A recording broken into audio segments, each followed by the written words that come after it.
believe that the likes of Mazi Nnamdi Kanu will come on board. But hello, everyone. But Mazi Nnamdi Kanu came of yet that region, telling them on the need to know the truth, because the truth had been hidden from them, from the Nigerian media. And the Nigerian media have a reason for that. The reason being that they know that divided, we are going to be conquered, but united, we will be able to conquer our subjugators. So Mazi Nnamdi Kanu started that unification process, created that awareness, and a lot of you and I were able to come on board. So the story of Biafra is very, very dear to our heart. If you are a Biafran, if you are from the 40 states that make up Biafran today, you should be very proud of yourself, especially if you are in support of this government of today. Because the government have done so well that when Wazirike gave in, because of intimidation of the terrorist Nigerian state and their sponsors, a lot of people could not believe that the likes of Mazi Nnamdi Kanu will come on board. People could not even have the balls to support anything agitation again. But Mazi Nnamdi Kanu came and changed the dynamics. Being fruitful, being truthful, being consistent, being fearless even before our enemies. That led in 2015 when Mazi Nnamdi Kanu came down to Biafra land via Lagos. The Nigerian terrorist state went and kidnapped him. The reason they kidnapped Mazi Nnamdi Kanu was to stop this Biafra agitation, was to stop the emergence of yet another united Biafran state. Mazi Nnamdi Kanu was held in detention for complete 2 years. What is his claim?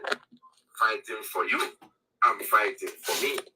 Eventually, when he was released, he was given conditions upon condition not to speak for your freedom, not to speak for my freedom, not to even have the audacity to have crowd coming to his home or staying in the midst of more than 10 people. This is as a result to make that Mazi Nnamdi Kanu never continued on the path to our freedom.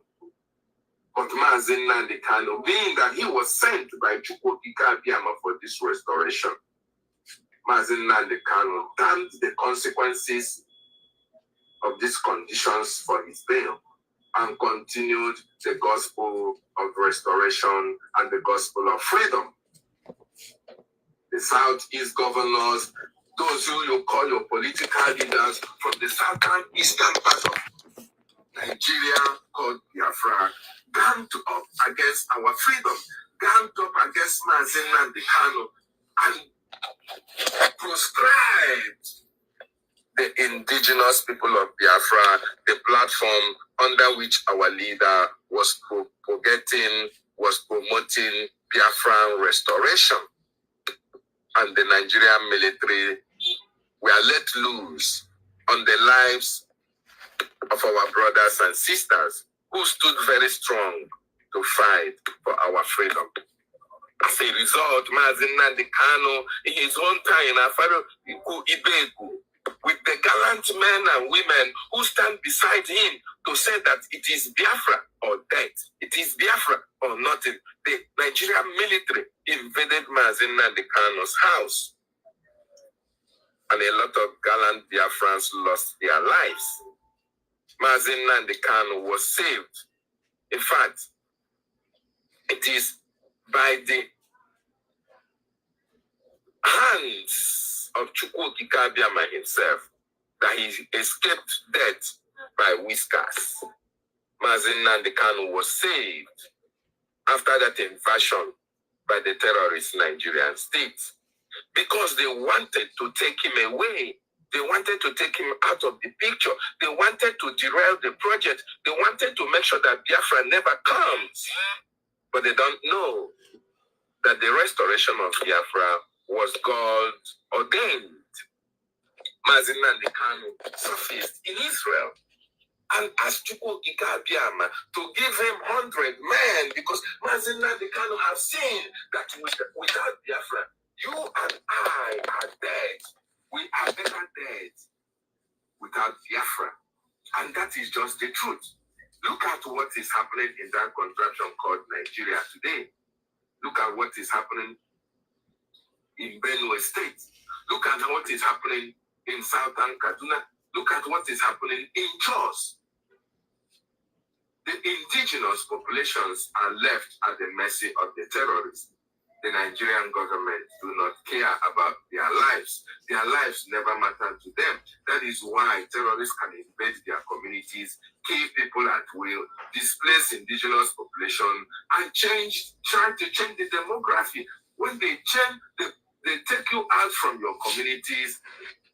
Then those who pursued you, the invaders, will now occupy your land and your territory. In Benue State, half the population is an IDP camp, and their villages are now occupied by those who drove them out of their land. This was actually what Mazi Nnamdi Kanu stood against and was prevented from Biafra land. Thank you. Nigeria did not stop at that.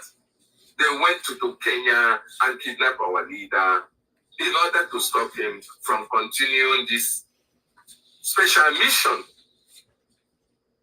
sent by EFIK-IBIBIO for him to accomplish.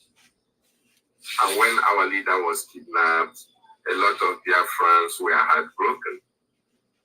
But EFIK-IBIBIO sent now another Messiah, Mazi Simon Ekpa, who has been able to stand very strong like Mazi Nnamdi Kanu, but this time around in a new dimension, whereby the terrorist Nigerian government are being confronted with the same equal measure that they have come to confront Biafrans. There was a country, wonderful people and lovers of freedom. That country is called Biafra, and it is the land of our ancestors, a land given unto us by EFIK-IBIBIO himself.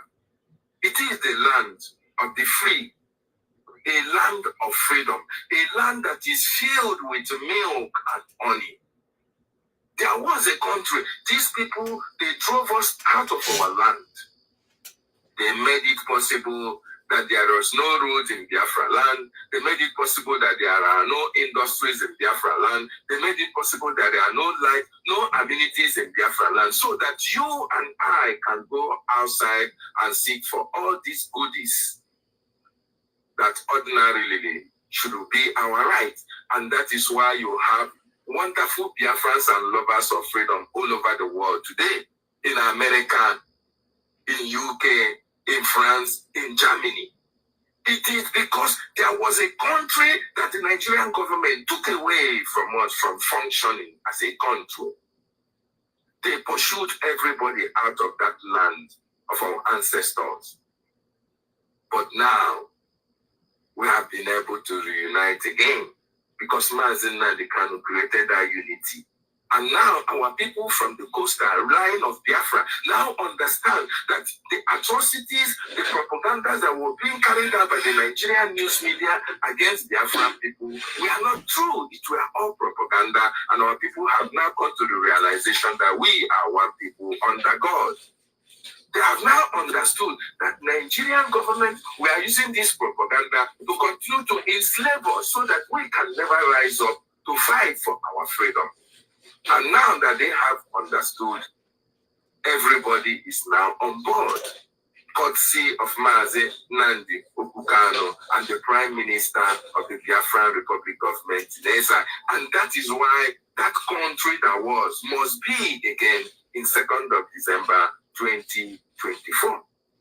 And that is the reason why, fellow Biafrans and wonderful people, you have to support the template of the Biafran Republic government in Ezai and that of the de facto in the homeland, headed by Prime Minister Mazi Simon Ekpa. Have you voted for your self-referendum? If you have not voted, What are you waiting for? Have you taken this opportunity of giving your government, Biafran government, your loan, so that you can get 100% profit in return, and as well get a certificate of your participation in support of our government in order to prosecute this asymmetric war that the Nigerian government has declared on our people? Are you supporting the government through the donations that we have every Saturday in order to make sure that our war chest is beefed up against this terrorist Nigerian state who have used so many means in order to siphon money from Biafra land, from our natural resources, and make sure that they prosecute this war against our people? There was a country, and there must be a country. If you want Biafra to be restored, if you want Biafra to be declared and defended, this is the time, this is your opportunity to support it with everything that you've got. You have no reason to give an excuse. You have no reason not to support Biafra. You have no reason. As long as you earn, you have enough money in your bank account, you have no reason not to loan money to the Biafran government. The special IOU loan is for the benefit of Biafran people, and as well, you and your generation. You as a non-Biafran, you have an opportunity as well to make sure that you, if you want to be a citizen of Biafra, if you want to be a citizen, you can be a citizen by donation to the government. This is very, very important. You have to embrace it. It is now or never. Thank you so much, Brian. I yield my mic. Unfortunately, I may be on and off. That was why I couldn't accept the co-host. But while I'm here, you can co-host me so that I can help you run it out. When I'm out, I will inform you, sir. Thank you so much. Wonderful Biafrans. Please pick up the mic, make your submissions. There was a country, and there must be a country. That country is Biafra. It is your land. It is my land. It is the land of our ancestors. And we must do everything to protect it. Thank you so much. Yeah. Thank you. Thank you. I sent you co-host. I don't know.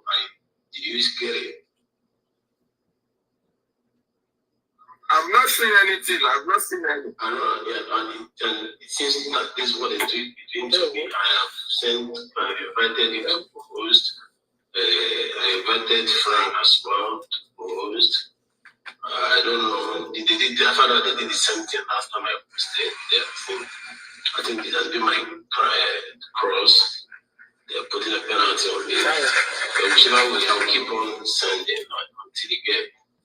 Understand? Yeah, thank you for this wonderful submission. You set it up. You hit the hammer on the nail. Dear friends, there's something I want us, because what we're here today is to remind us something, is to someday of who we are and state it categorically clear, so that people that think that we are just fighting for nothing, we get to reason with us. We are people of history, and we would like to state history the way it is, calling a spade and not a farm implement, because the children of God are whiter than white and whiter than snow, like our Orient used to say. I want to take up cast our mind back. In 1827, they said there was a treaty signed by Biafra and British. And in 1885, they said again, another treaty was signed by the same two people. Now I ask you, do treaties being signed by individuals to individuals? The answer is no. Can treaty be signed by ordinary state to state, like let's say Anambra, for example, to Lagos? The answer is no. Treaties only can be signed or being signed by country, nation to nation. they call treaty. It's an international terms, an agreement terms for nation to nation, sovereignty to sovereignty. Now the question is, this was signed in 1827. Then when were you amalgamated? You were amalgamated in 1914. Now, with our common sense, not to my brothers here, to you, Syrians, and to you, the Afro-Jats, and to you, the gullible Biafrans, the stupid ones that are sitting on the fence. Sorry for my use of word, but I don't care. Understand? Now, I asked you, you have brought this mathematics to your table, before you, 1827 and 1914, which year or numbers come first? From your own thinking faculty, for your own reasoning, do 1914 come first before 1827, or do 1827 come first before 1914? So if we may be right, Biafra, 1827 came before 1914. That 1914 was when the zoo was amalgamated. That was when the Biafrans was forcefully forced into a union we never accord to, we never agreed to, we were never summoned to, we were never converged to in 1914. Now, going back to that treaty, Biafrans, and the world that hears to listening, we have been highly educated today that we have learned from you, and we have used it well, judicially, for Biafrans. Treaty is signed by countries to country for betterment of the country and their citizens.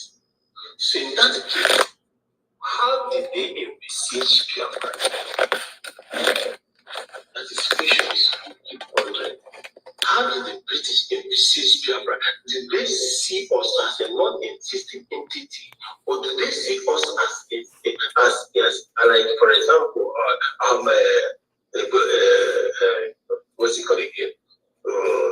The Anambras, the old Anambra Ojimo state in the zoo, or do they see us as a country on its own? The question, the answer is yes. They saw us, they came and made us as an existing nation, like theirs, and an existing country like theirs, and as an existing people like theirs. And what defined my people? What defined a country? A country is defined as a people, a section of people that have a defined geographical location or area called their own, with a visible population of people or tribe under them that had a common interest. This definition is in a plain definition. I gave it to you. Because I don't want to be using big grammar so that you will not understand. I'm using a layman English in this definition of this. This is what makes up a country. You must have a boundary we define as you want, a territory we define as you want, a language you have as you want, the existing people you have as you want, a of territory. So Biafra had this under their care. Biafra had this within them, and that was what made them a country. And when these people, British, came in, they saw all these things existing. A well-formed government that had their own rule of law, that had their own judicial system of governance, that has their own military, that has their own social, economical life, social, political life, so that has their everything intact. And said, wow, they look for a way, they look for a means to destabilize these people. They did not find. They came in. Can we move into trade with you people, please? They came with a long, with a good, sweet tongue. They came with a sweet, pampering word. They came looking innocent. As Biafrans, as people of God, we welcome foreigners, we welcome people, even when they have evil intention against us. It is this attitude, this life of us is embedded in me. Today, you cannot deny it that you don't in your various attitudes, in your various countries where you reside. People in Africa, Europe, Asia, Atlantic, Australia, North and South Americans, you can't deny it that you don't have that attribute in you in welcoming foreigners. This is something you can never deny. You can never run away from that because it's in you as a Biafra. It is in you. It is not you that created it. You do this when you don't even know you are doing it. It is the way you have been created. It is the way God created you because you are the original people. You are the originator of everything that are and everything that is and everything that will be and everything that will exist. That is who you are. God created you as an example. God created you as something to be emulated. God created you as a measure to be, as a forge ahead for every being to look upon. And as a son, as the first being that have been created, you care so much for the brothers. You care so much for people coming after. You care so much for strangers. You care so much for everything because your creator, your people told you so. To love, to accommodate. We never bear grudges in our heart. We never saw evil among our brothers or even foreigners. So out of our own weakness and kindness, we welcome our problem in our domain. We welcome British, not knowing that these people we welcome will turn to be doomed to people of Biafra. They will turn to backbite us. They will turn to fight us back. We welcome by ourselves the evil that fought us. And that evil is British. We welcome them in 1802. So these people lived for 25 years. It took them 25 years to try to break us. 25 years after they came, during 25 years, they saw the goodness and good things of people of Biafra. They saw the goodness and good things in the country of Biafra. They saw the soil. They saw the benefit. They saw how productive we are. They saw how they strengthened us. They saw how accommodating and communicating we are. They saw how loving and cheerful we are. They saw how we love our God and worship our God. They saw the good thing in us. They tried to break those things. They could not do it. And when they could not do that, they seek for treaty. Let us trade, please. And in those days, most of the most commodity that's been on international market is bronze and the rest of it. And those bronze and those things that move the market, the bronze and metal they use as currencies of the world is in Biafra. Biafra has to Portuguese with bronze, which they use them in their currency to trade. The Biafra, the craftsmen of Biafra land have so much with it. We move into one of the treaties in trading with the British. We will change. This is say we will give you the model way of arms and the rest for you to defend your threat. To forge ahead armies and the rest. We think we are dealing with human beings and ask the interests of people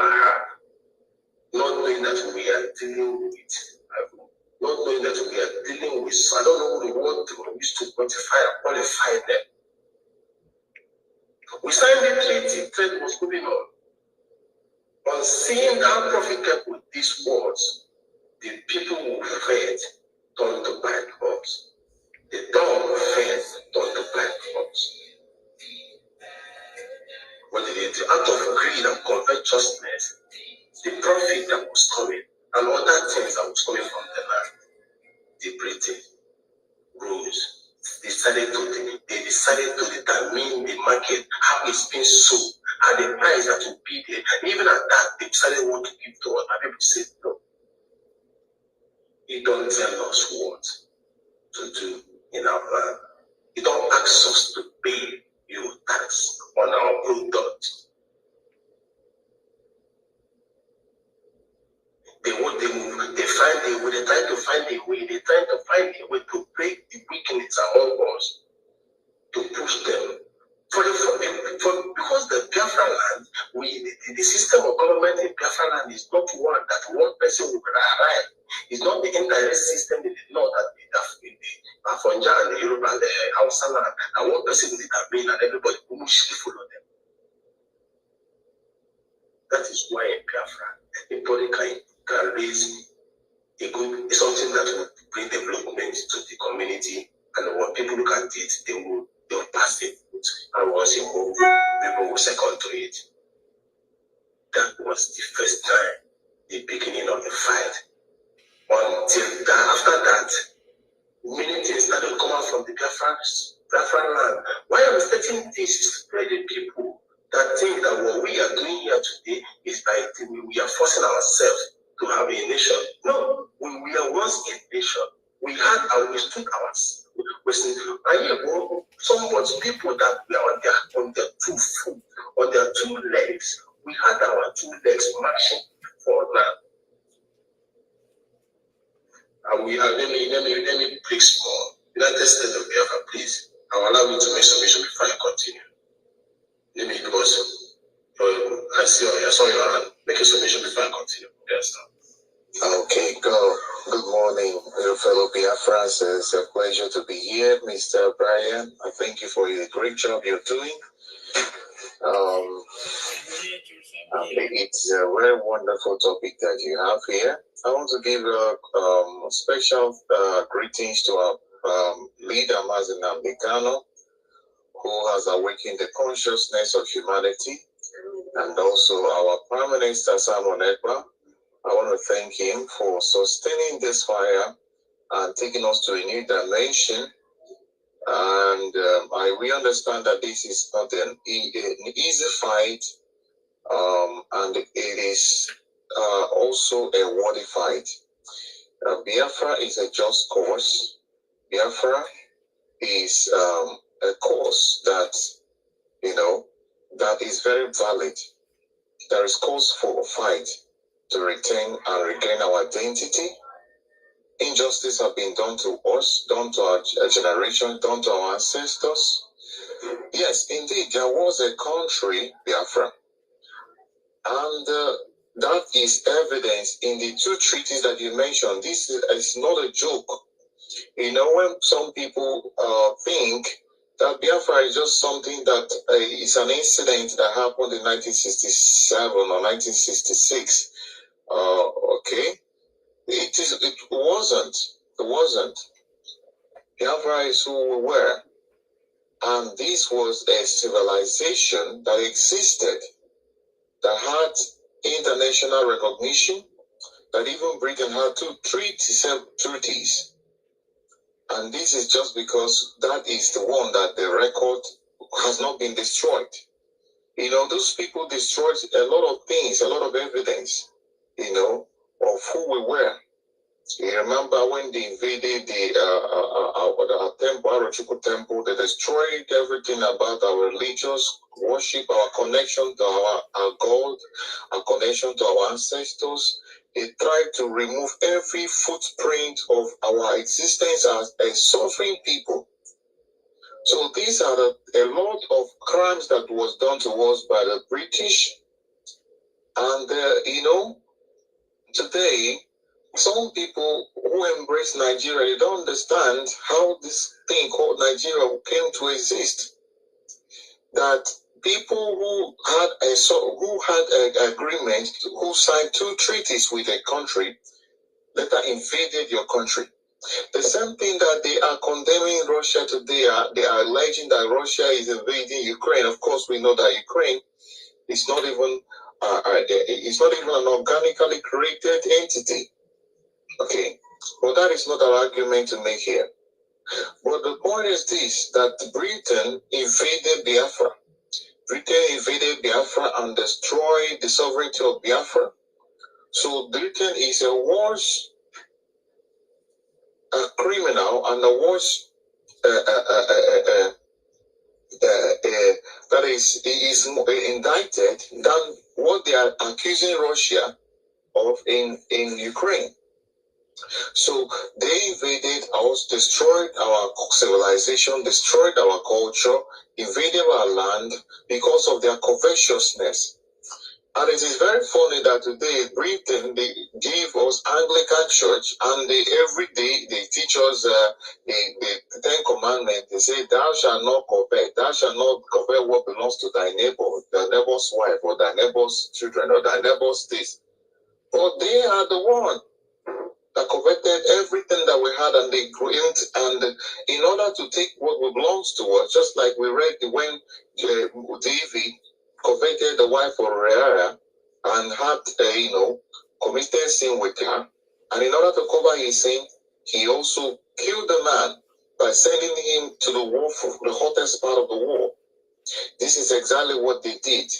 After taking what belongs to, in order to do that perfectly, they had to destroy us. They had to, even in 1967, when we tried to say, okay, let's go back to, to pick up the pieces of ourselves, they still came and murdered more than 5 million of our children. They initiated the highest level of blockade and economic starvation. They use every strategy to continue to press us down. They find the weak links, the weak ones among us. Even today, they continue to intensify this fight against us. They use every available means, using the criminals among us. If you just watch what has happened in Imo State, just what I saw right now, a woman, a place that people are having a christening occasion, that the terrorist occupation military that they call Nigeria Army went there and vandalized the village. You see the footprint of Boko Haram there. And you see that these people are not a military to protect anybody. These are terrorist forces of the British. And they are there. Even now they have changed the color of their skin. Yes, but it is still the same modus operandi, showing you every activity of these terrorists in uniform that shows you the presence of the Britain. And they continue to back them, continue to enable them, continue to encourage them, and they continue to make cases for them and justify the crimes that they commit against our people. So there was a country called Biafra, and they must be restored back. So when you look at all this, you know that there is a reason that we must restore our identity, we must restore our sovereignty, because there is no way else we can survive as a people without Biafra, without restoring our identity, without restoring this identity. It is not an option. It is not optional. It is a must. It's something that must have to be done. Otherwise, we all will be decimated.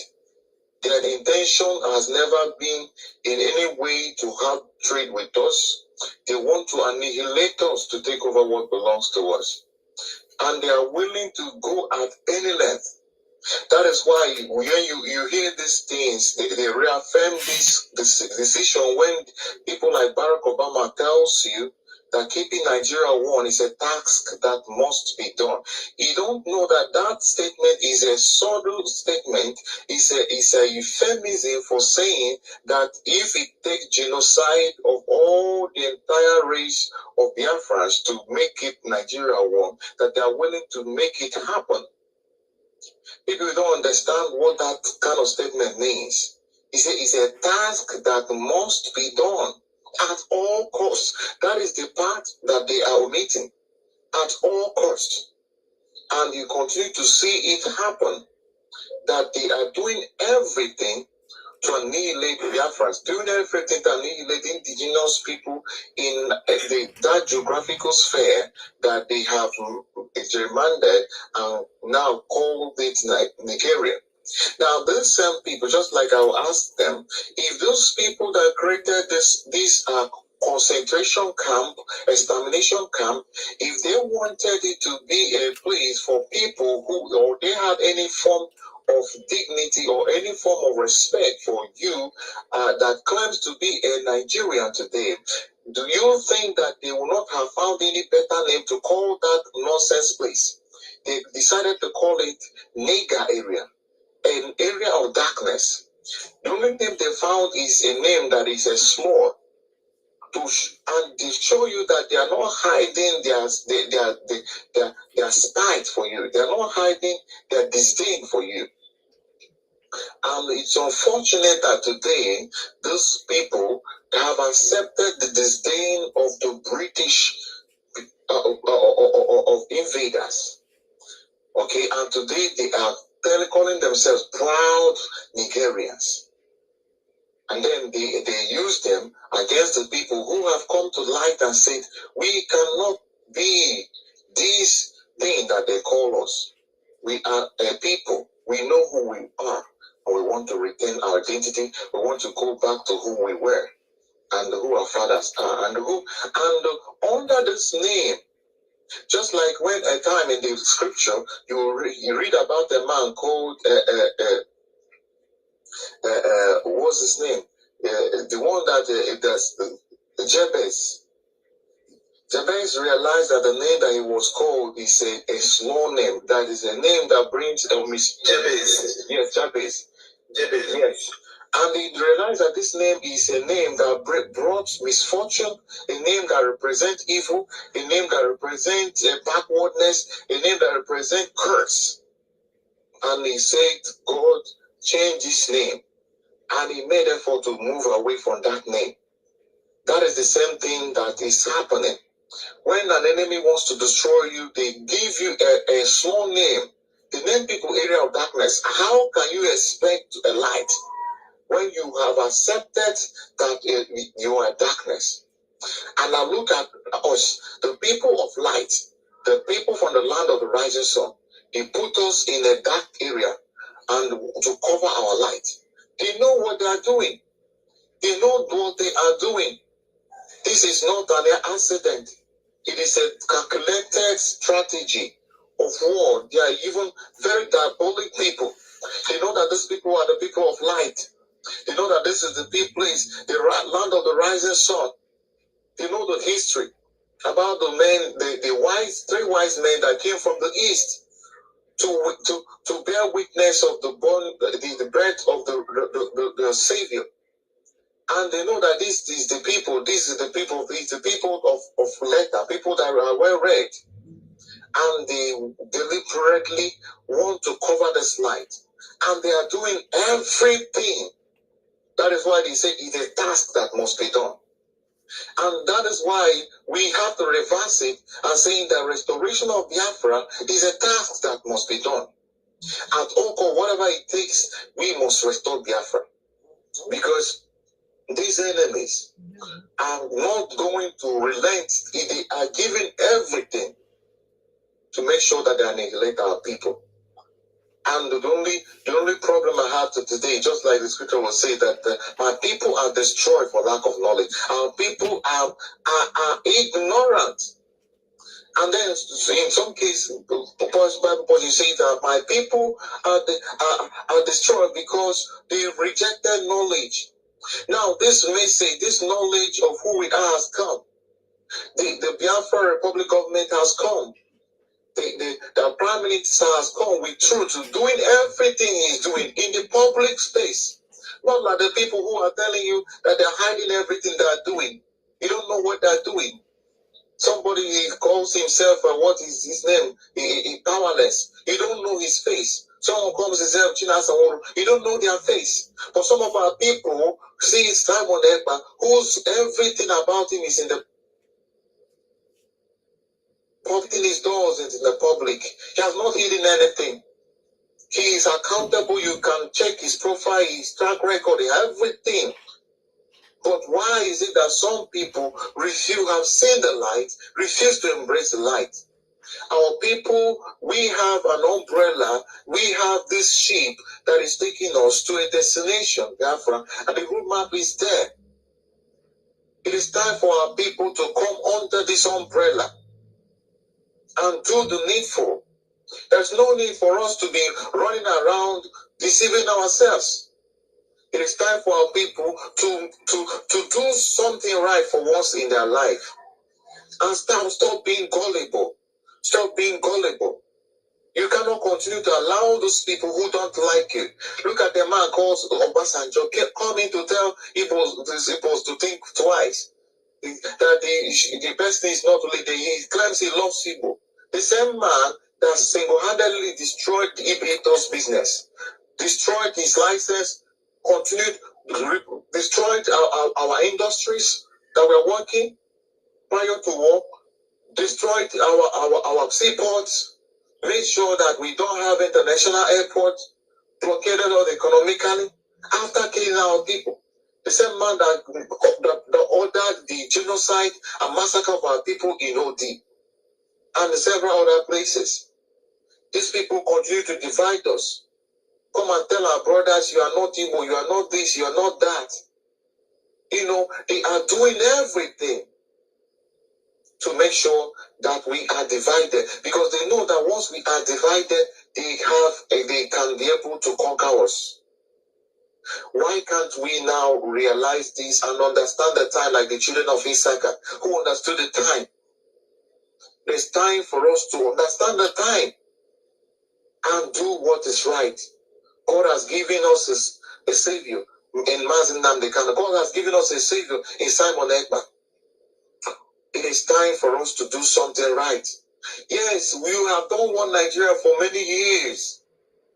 You have done IPOB for more than 12 years under these criminals who deceived our leader, who are there. Now, let me even ask you, today you see all the contacts and all the conversations our Prime Minister has with the lobby efforts and the lobby fame and the United States. Everything is happening. Show me any conversation that happened during the $120 million, $120,000.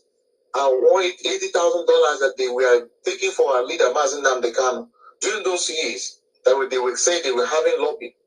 Show me what they achieved by their lobby then. Show me any conversation. Today we have a result. How many have our prime minister posted in a very short period of time? In less than a month. Now, compare it to what has happened before. Where is the person they call Tinasa? Where is the person they call Chike Doziem? How many times have he spoken to you? What is he saying? Are they doing right now in restoring Biafra? Our people have sense. What we need is fund. We are people. God has blessed us and scattered you in several places. Like God has placed a woman called Esther. Esther was a woman, but he knew what was right, and she did the needful. There was a person called Mordecai who was guiding her. Today, now you are there in the United States, you are there in UK, you are there in different European countries, you're in Africa, everywhere you are, God has put you there at this point in time for you to be able to support Biafra, to save the lives of your people. Look at what is happening in Imo State. Look at how they are coming and invading your people. But you have the capacity to stop it. You have the government, you have the manpower. You can do something to protect your people. How long are we going to continue to watch our people and being destroyed by the invaders? I want to tell you that is a billionaire, evil billionaire there, pretending that you don't know what's happening. These people are dying because of you. And their blood is going to be brought upon your head. God is going to ask you questions. Because you see your brothers and sisters being murdered, being massacred, and you are doing nothing. When you have a government, you have an institution, you have a Biafra Liberation Defense Forces that are there, men and women who have sacrificed themselves, who have volunteered to do the needful. But they need to be funded, they need to be supported with the right equipment that will give them the capacity to effectively ward off these terrorists from our land. But you are not doing it. You are believing people who are making up stories against a man that has brought every level of transparency. It is only the food when he is eating that you don't even, what is left for our prime minister is to post the food he's eating online to tell you the level of transparency in this government. Everything, including the cabinet meeting, everything is online there for everybody to see. You can see the referendum, you can see everything happening. What more do you want? What more do you need to be told? All you Thomas. What more do you need? What more do you need? Do you need him to cut his neck and pull the blood and show you before you see that this young man is here for his people and is willing to do everything for his people? What more do you need to know that this is the right step in the right direction? Can't you see the reaction from the enemy's camp? Can't you see that the enemies are panicking? If it is not doing something right, why are the enemies panicking? Why can't we put our resources together? Why can't we make use of all the things that our ancestors have kept to us, all those words of wisdom that our ancestors have used, the encoded messages that they preserved, that British could not destroy? Our ancestors hid their wealth of knowledge in our Igbo adage. Every day you entertain yourself with Igbo adage in beer parlors, thinking these adage are not meant for beer parlors. They're not meant for you when you are drinking your hero, or you're drinking your life, or you're drinking palm wine. No. These are coded messages that their ancestors and wisdom that they dropped so that you can use it and continue to meditate on it. Bible says that this book of law shall not depart out of your mouth. These adages our ancestors gave us. These are the scriptures that they gave us that we must meditate on every day. And in meditating on these adages, we will have wisdom. And we will know what is right to be done. Have you thought about what that means? Have you thought what that means? And there are many more. We have everything necessary for our people to succeed as a people. We are a civilization. So our people must come together. We must rise up. We must rise up. We must rise up. We must rise up and do the needful. That is as you know, a word is enough for a wise. It is time that our people should have sense. Our Igbo Union.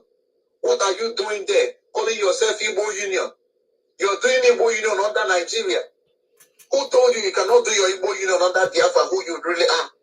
You want the terrorists in uniform, they come and they kill your people. They come to a place, someone is naming their children, and they burn all the equipment of the DJ there. They destroyed everything of that. Without young woman there, what did she do to deserve what is happening to her? In the north, where you have Boko Haram, the terrorists that are killing, that massacre more Nigerian soldiers, have you ever seen any of their places invaded? Have you ever seen it? And you are there and you are going through this humiliation. And you call yourself a one Nigeria as an Igbo man. What is wrong with you? If he said Nandekano is insulting you, how do you want him to talk to you? How else do you need to be spoken to? Since we spoke to you, speak to you in diplomacy, we use Ade to speak to you, we use sign language to speak to you. How else do you want this communication to happen?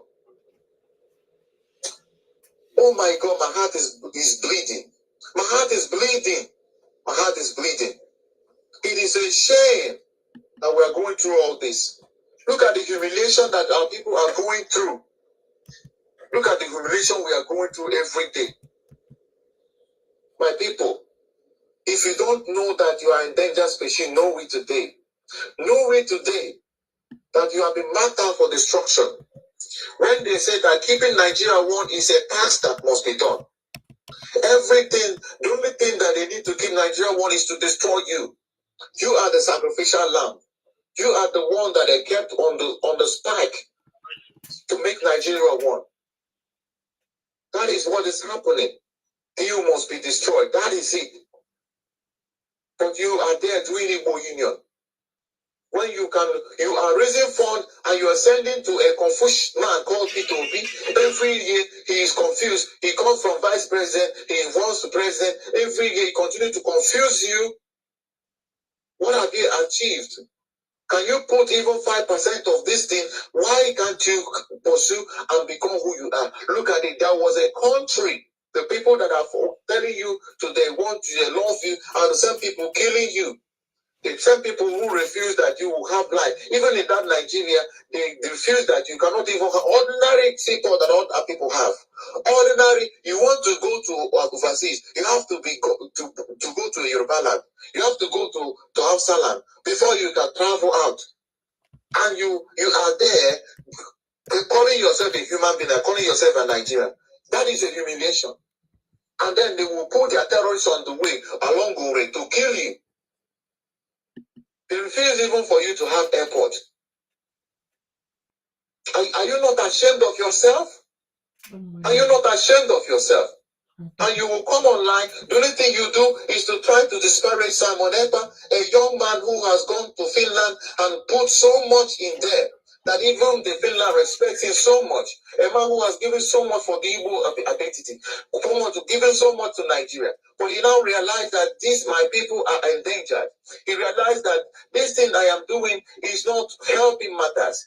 He is a man that has an empowerment scheme to give his people in poverty. But he realized that the only thing that can solve this problem is having a government that will speak for his people. Why can't you join him today and do what is right? Please, my people, this is one thing that you can do and you will get it right forever. You get it right. Your ancestor, he has done everything. He will go to the histories, tell you the history of Israel. He's spoken about the history of Finland. He's given you the history everywhere. He has brought everything to show you that this cause is justified and this is the right thing to do. Even Israel never even had a defined territory when they were fighting. But today they have a state. And some of you want to be like them. Don't you think that you can even become more? At least you have a defined geographical location. You have a people. You have identity. There is a cause to fight.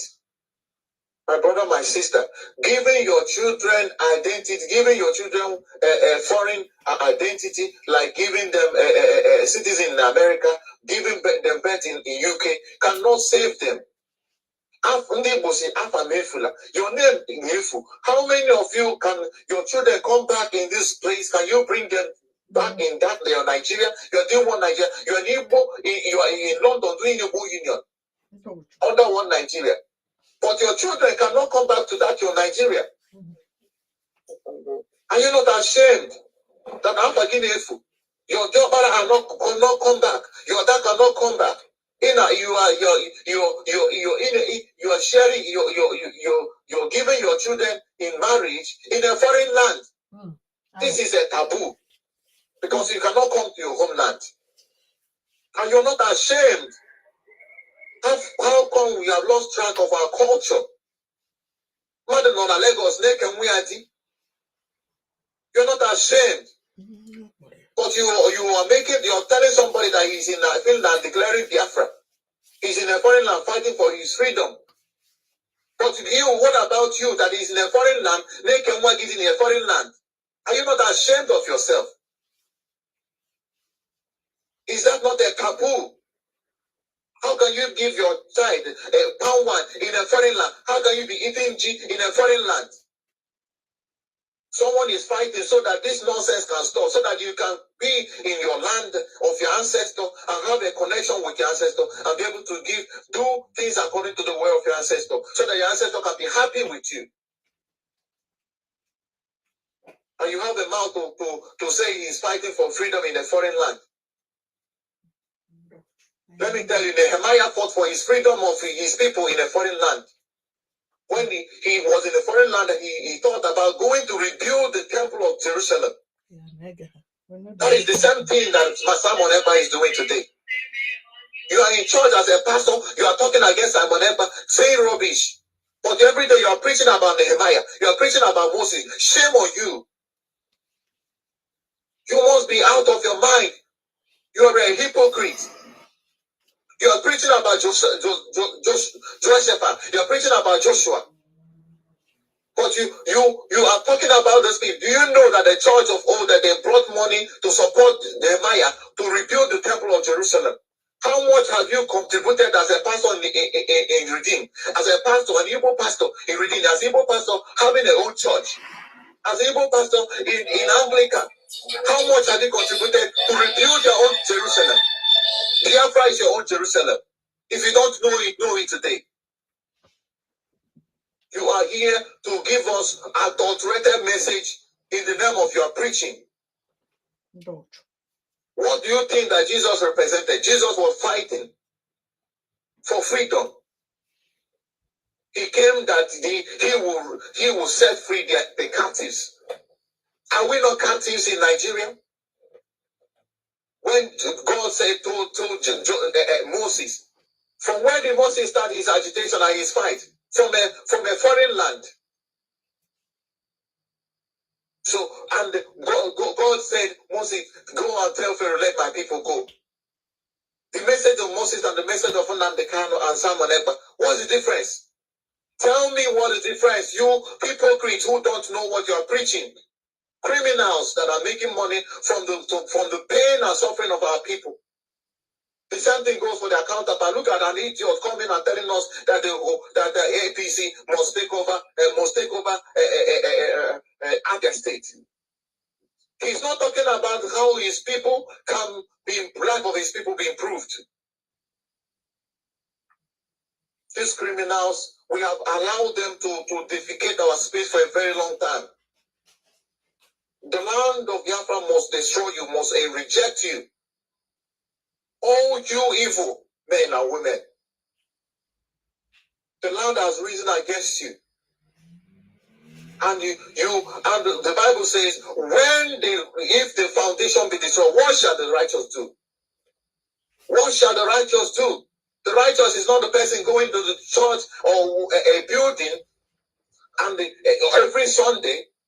That's not the righteous. The righteous is a man that saw that his people are in pain and the people are being tortured, that the people are going through all manner of inhuman treatment, and he reasoned up to give all that he has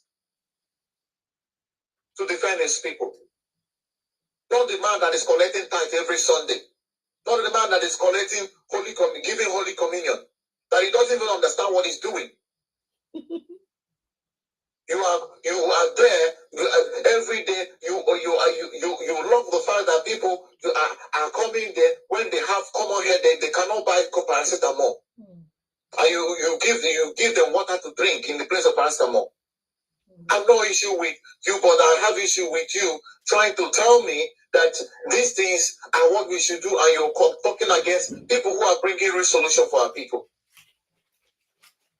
So our people, it is time. Some people are donating thousands of dollars to give EFIK-IBIBIO to build a factory, to build a place where people will come and pray to God for work. But then because we cannot put this money to build a factory where our people can actually be able to get job and improve their lives. You are praying for work, but you are not building factory. Will God manufacture work for you from the air? You don't know that for you to be able to even have a control to build even that factory, you need a government. Now, when you build a factory, someone will come that hates you, will come and destroy all of them, like what is happening in Enugu. They're destroying everything. So the first thing to do is to have a government that speaks for you. Control your territory, make your policy that the people will be the one to make. I am telling you, just the Bible says that even the stone will rise. The stone has risen. That's why the idiots are telling us, your leaders, you have leaders. When you that call yourself a governor cannot do what you're supposed to do, those people you call miscreants, they have risen. They are the stones that the scripture was talking about. The stones will rise up and praise Jah. And today, the ordinary people have risen. The people you call stone. That's why the scripture says the stone that the builders rejected have become the cornerstone. And that is what is happening.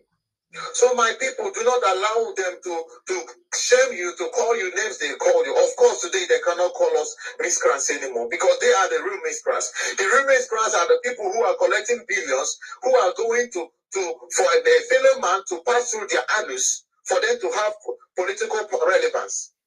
They are the real miscreants. The real miscreants are the people who are today. We are now giving them balls. Today, some of them in the red cap are now realizing that they have been held at gunpoint.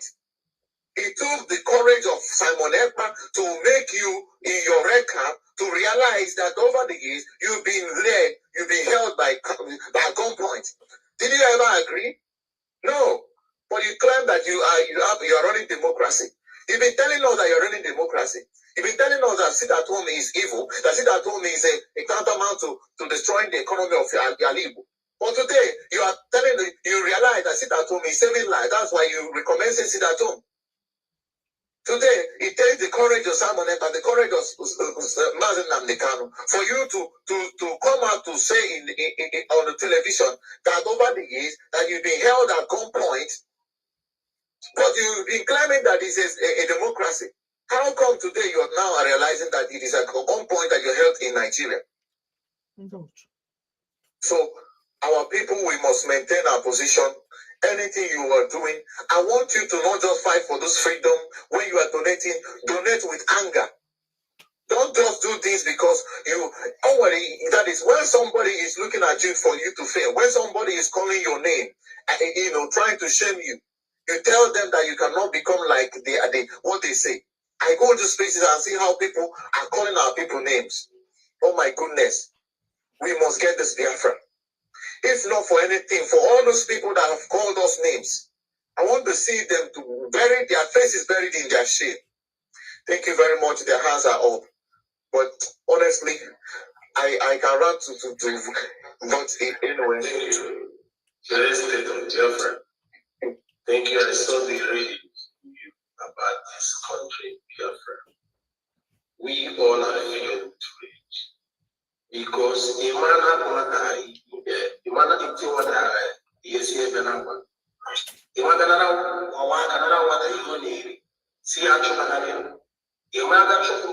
they cannot just come and put somebody from his land and watch that and watch that, expect that person to fold his or her head.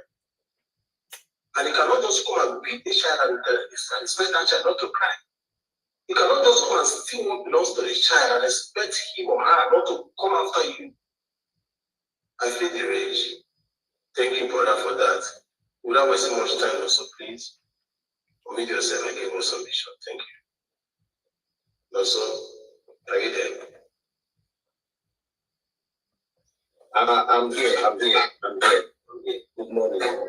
Thank you very much, Master Brian, and thank you very much, our lovely brother, for that outspoken,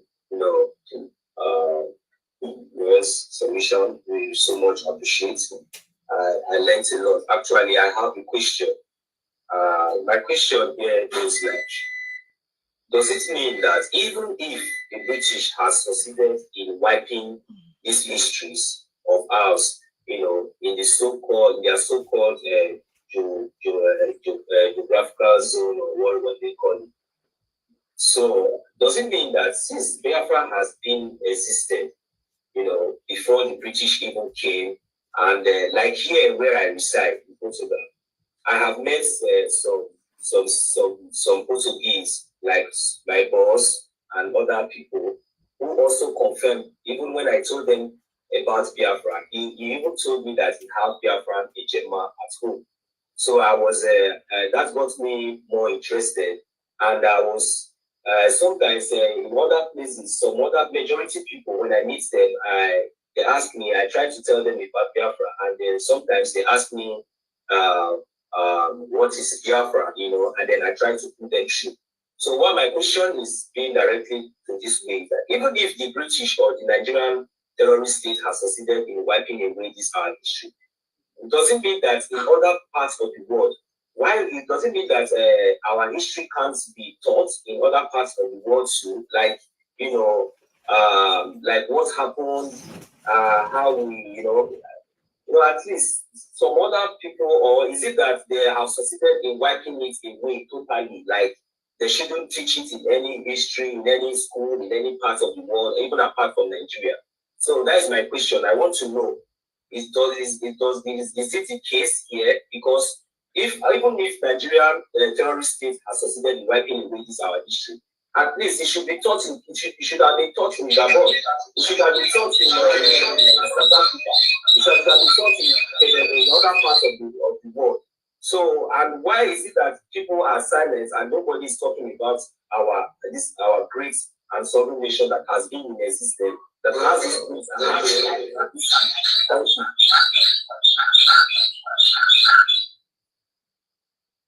No, so thank you. JD Walker, I recognize your presence. Thank you for coming. I will just take up your question first before JD Walker coming. Yeah, no, so let me just take I'll pick up your question. You said one of the questions is this.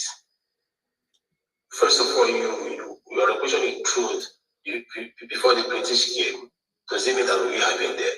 Then another one was this. Why is it our history was not being taught in other parts of the world? So let me just you thank God you are in Portuguese. Now let me just tell you, before British came in 1802. 1802. Before the 1802, within the 17th centuries, Portuguese were in Biafra.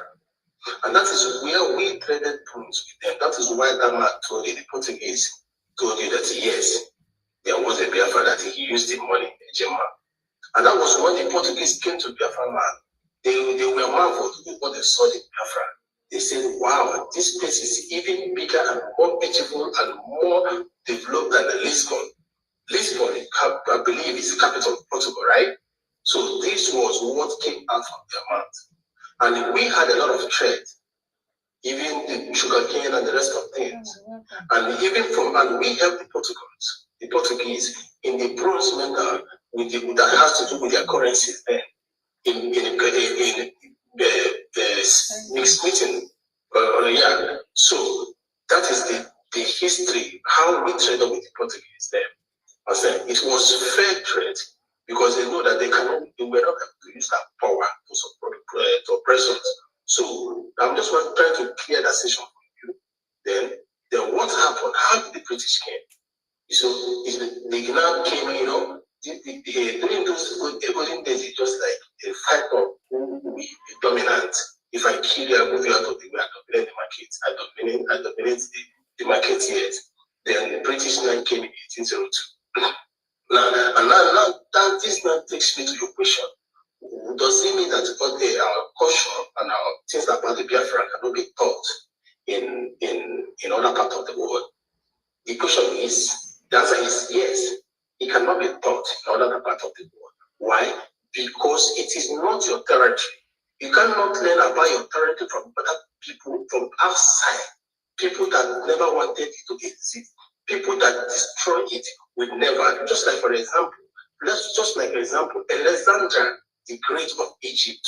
Everything that concerned the Kemite was totally gone down to zero that their history they cannot learn about the Alexander the Great of the Egypt, and Egyptians will not know that they are not the very people, they are the millennial dead, which is number one people who was used blood before these people we see today. So if you are expecting foreigners to tell you or put in their curriculum about you're totally mistaken, because you are not part of their domain. You are not in their country. You have no jurisdiction within their constitution and everything. They owe you nothing to tell you about your history. You are the people that have been conquered. And when your enemy conquer you, they don't conquer you to leave trace for you to find who you are. It is left for you, the people that were conquered, to trace, to put pieces, to put together your pieces and pass on your feet. And how do you do that? And how do you put together your piece? It is through the people that were left in the land, the old ones that were left or that were present. They keep passing it one by one, one by one, one by one, one by one. Don't think that they have forgotten. No. Until after the December 2nd, many things are in Biafra land were wrought. Even the ones that have been closed before the eyes of the men, before us, there is something that God, our people, blind us now that we cannot see. But once the country is restored, you're asking yourself, how come this thing is in my backyard? How come this thing can be excavated from here? How come this one can be excavated from here? Understand? So if you are expecting your history or something to be taught elsewhere, it is far. The British cleaned up everything. That's why they gave you education. That's why they gave you politics. Politics is what they brought. The education is what they brought. They wrote constitution for you. Even the law, the major book of the law today is called Westminster's Law. You all over the world, it's not the Britain.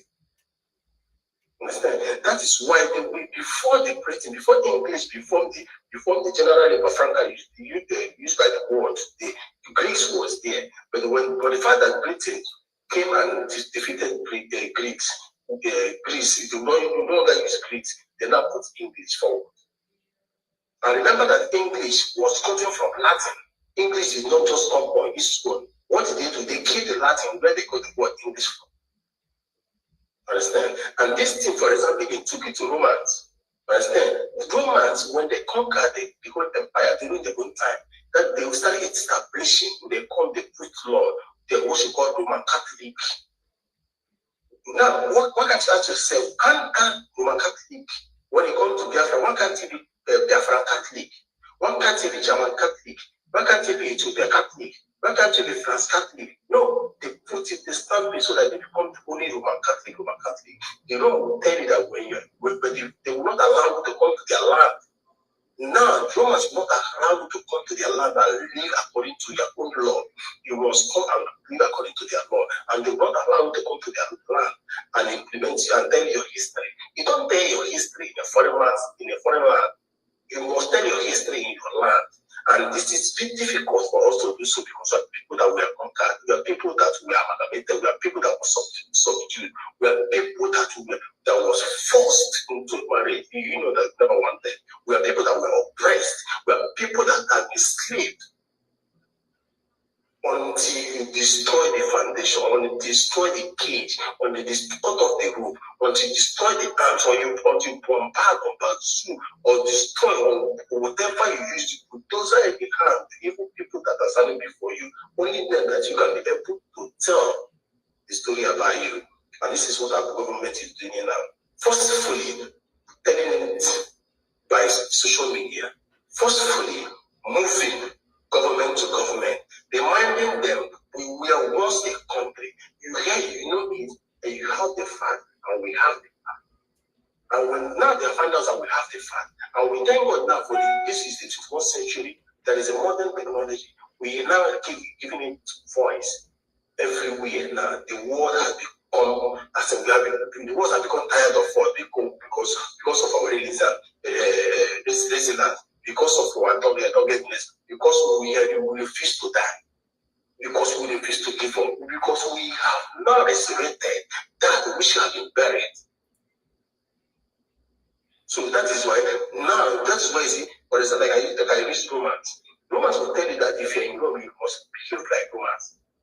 The same one will come back to your land and live like room in your land, not like you, not like people of your land.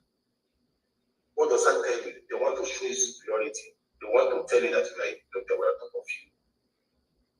And there is nothing you can do to Britain. Their government, their monarch has this immunity. The immunity that they can never pursue. That monarch, Queen Elizabeth, before he died, to the president, King Charles, you can never sue him. He's not suable to any law court, to any ICC. You can never in the world sue them. This is what they call power. They impose it on other countries. That is why our genocidal war can never be decided in ICC because of people that are involved in it. Because British is a practical field. They do it as in unfolding it is to drag them, and you cannot drag them. You don't know. The same Britain out of authority is being exercised in other parts of the world. Before the Queen died, and the same thing has passed to the King, is a face. He is a face of any country, or she was a face of any country she traveled without passport. She will come to your country, enter your nation without passport. She is a passport. She is a living passport. Now the King Charles has taken over. She is a living passport. So my brother, I don't want to take much time because JT is here to explain that. I believe I have made just something to that. Thank you. JT, thank you very much. Thank you. JT, please take over the mic. Let the United States bring whatever he wanted to add on, then I'll go because I will take a bit of the time. Okay, United States, you make your contribution before JT take off.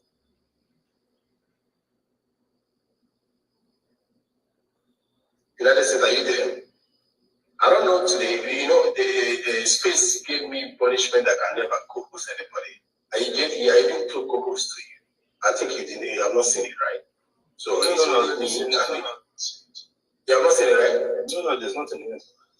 Yeah, that is what they have been doing me for this, because after I came back, so I mean, once I open space, I become everything. So, since United States is not here, it's not yet big. Okay, solution. You can go on. Thank you very much. Thank you very much, our host, Brian Williams. Thank you so much for bringing us together here today on our program. And our topic says there was a country called Biafra and must be restored back. Hashtag support Prime Minister. Of course. I greet everyone on space tonight. Greetings to our brother, United States Nonso, Simon Ekwa Edozie, Frank, our own, Obi Chicago, Eminike Shinadum, Dr. David Nana, let me put that doctor as everyone else have been calling. Biafra activist, our minister, Otu Mwamuanya, the watchdog of the Brgie, Biafra Free Energy Tech, Shimon, Shima Okorosa Williams, Amu Shehudo, Shinedu, Ochoko Shinadum, as a been here, Betula Mason. Biafra First Lord, Mazi Okechukwu also, Mazi Okonkwo, Egigwe, Egigwe, my brother.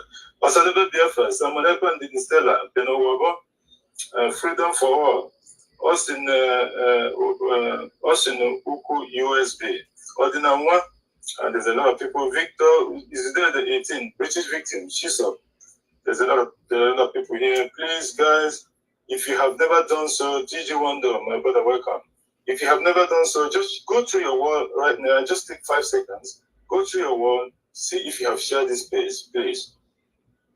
Just check. Thank you very much for checking. Please, if you haven't done so, just share the space. Let our people in. Every space that our people are hosting is our space. Is the government space. So we have to come there, make useful contribution, and do whatever we need to do. This fight is in all fronts, both on the ground. The gallant men and women of the BDF, they are there doing the needful. Whenever we are fighting the terrorist Islamic State of Nigeria. This point, everyone has to have it in their mind. These people, they are following us everywhere we go. We will never relent. The fight must continue, and we will win this battle, because they will never win us. This is not 1967 to 70, just like the Prime Minister have said. They will never win this fight. Biafra is here already. I thank everyone that's here. That's on our space tonight, sorry. First of all protocol observed. I say greetings to our leader, Mazin Nandi Kano, for making us be here again. Where you stop is where we picked it up from.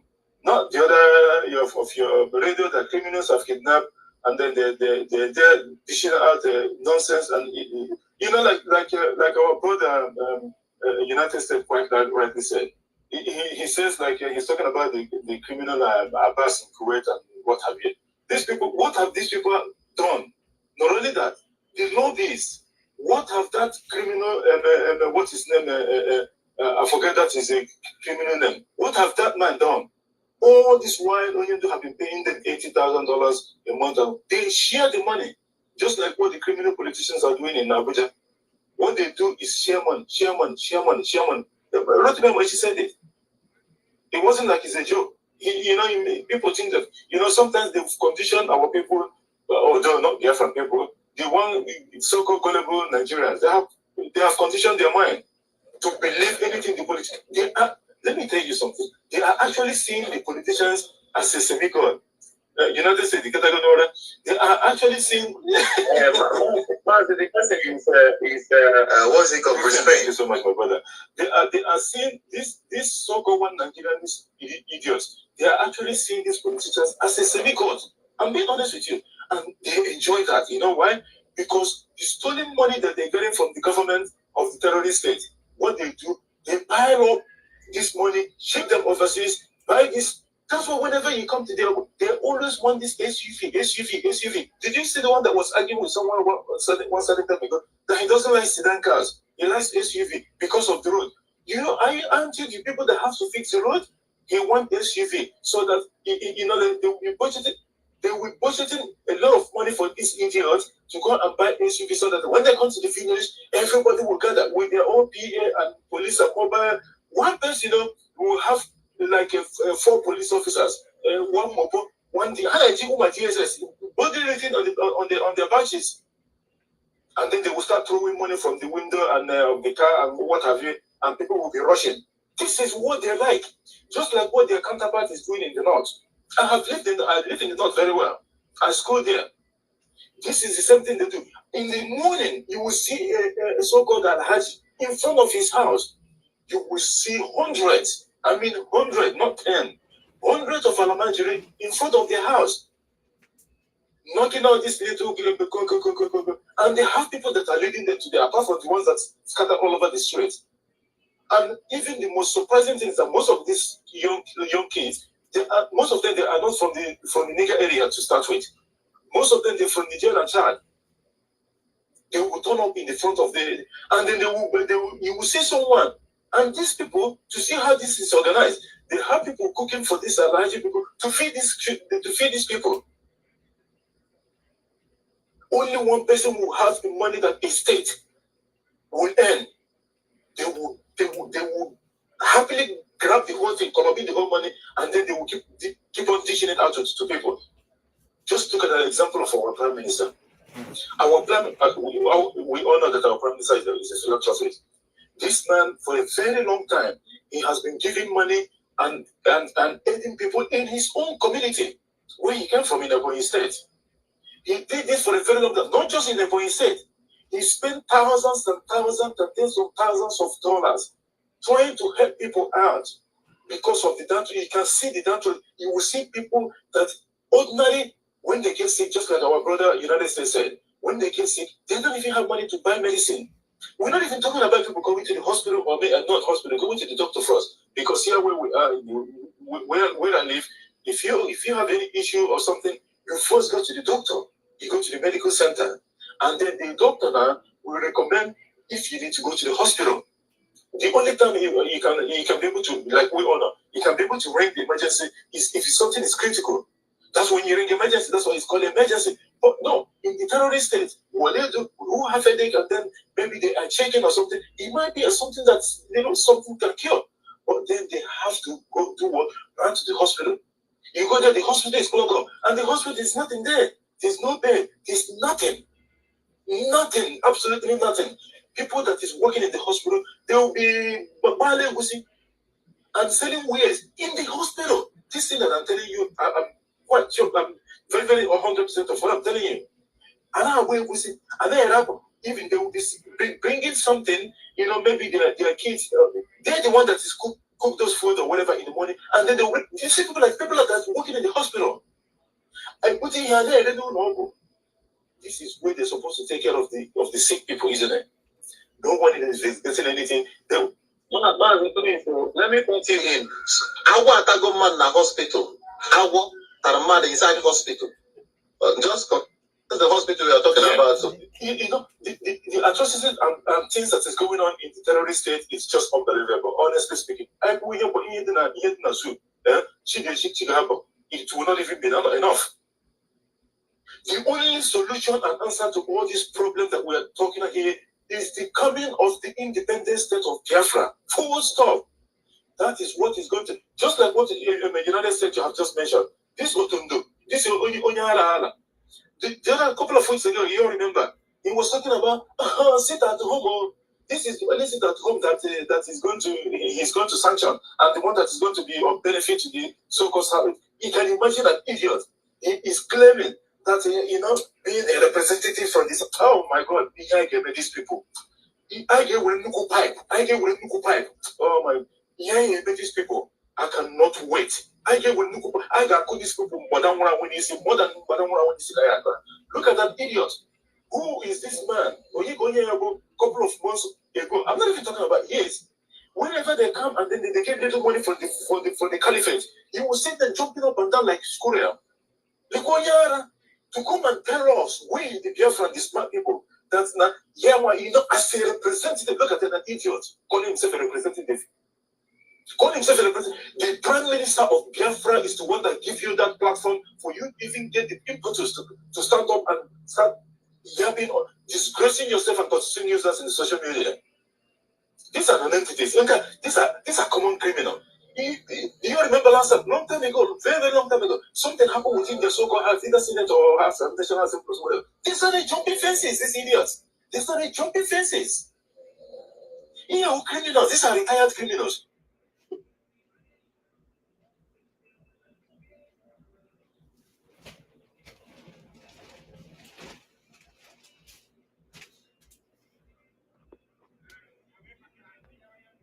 The opportunity. And you are eating from the crumbs, the leftover, from a foreigner, from an invader, and you are there talking, continuously in the social media, and you think that you are relevant in the society. No one knows you. I got one or two. That is, you people, your criminality will be exposed after the 2nd of December, even before then. Because when the delegitimization of the terrorist Islamic State of Nigeria within Biafra territory, we start very, very soon. From the 1st of September, we will start from the cow, you people. I get to go from there, and then you had the authority to bring all these stupid cows here. Cow look like they have done a lot of things. That's why when people want to think, they are not thinking straight. How can someone come and tell you something? You will see that a lot of money has been awarded in a road construction or hospital or what have you. And you will be there looking at these people. You will not say anything. You will not have. Although I understand that they intimidate them, and there's not even good news coming from the mainstream media or even the internet, social media in the terrorist state, because everything is being gagged. The only thing they tell them is lies, and propaganda of the terrorist state. And this has been ongoing for a very long time. Just as the Prime Minister has said, it took these people a very, very long time for them to be able to do this. You know how we have plan of already, and they did not say it is everything they wanted. The British, their master, have been giving them the go ahead of what they need to do at a certain time, because they monitor our people. They know your history more than you do. Just like what our brother also was asking in regards to why are they not teaching all these things in other countries. Charity begins at home, they said. When your house is on fire, and then what you do, the best thing you think that you can do is to go and use a chair and sit outside. Not ordinary chair, rocking one. And then you start drinking, what do you think people will, the passerby will perceive of you? They will think that this person is not serious. Are you even sure that he's not the one that even? Are you sure he's not an arsonist? Then I'm actually going to seek a sympathy from people. When he's there, in front of his house, drinking shit and drinking Bami and Unkobi. This is just an example. On his tour to Australia on Sunday, our time here, I asked the Prime Minister a question almost similar to this. And I asked him, why is it all this while, since it's 70 genocide in the normal circumstances, when a country has come out of civil war like Nigeria and Biafra did, they always set aside date to remember those from all sides, at least to an extent. This is normal. In a normal society, this happens. And you all can understand the answer that the Prime Minister gave. Because they don't want to talk about it, like we all know. They don't want to talk about it because the more then people will start to wake up, and then that history will be told in that aspect. That's why they have to hide all those things. They don't want people to understand what is going on. They don't want to go through that part. You know the excuses? You know what they're talking about? You know what they're telling us? They are just saying that no, we don't want to bring the past so that people will not think of what happened. It's a lie. They want to subjugate you. They don't want you to go back to the history because they know that you are special people. They don't want our people to wake up to the reality of who we are. That's why the British have told them from day one, hide this thing from them. Don't let them understand their story and their history. That's what anything that has to do with this, and anyone that stand up and say, oh, they will clamp them down them. This is exactly why our leader, Mazen and the OGOJA today, is still in the DSS junction, suffering for me and you. And the idiots will come out and start talking rubbish and yapping. Yeah, I can make these people. Yeah, I can make these people. They will ever regret. They will ever regret being that so-called politician that they are. Stealing criminals. There's nothing ever good that come out from these people. Nothing. Imagine, did you see these people, just like what our brother, like United States make a lot, that is a lot of points in his submission. Just like what he was talking about the London boy. Do you know that in a company, let's say in a business or in a company, when you are a supervisor or a CEO or a manager or whatever position that you are, or HR, if the company, if you got transferred to different section, different office or something, even if they're doing downgrading of staff because of maybe something is not the way it used to be and what have you, do you know that you cannot come down from your position?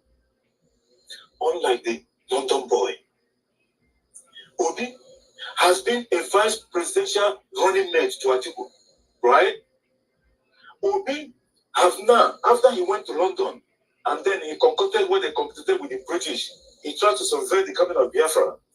Obi went, now, they projected him as the front runner. Usually, he is not supposed to be, but that is the biggest scam of all time. And Obi was a presidential candidate, and that was his running mate. Obi now is being taunted again to be the president. Did you see that Nigeria is in reverse gear?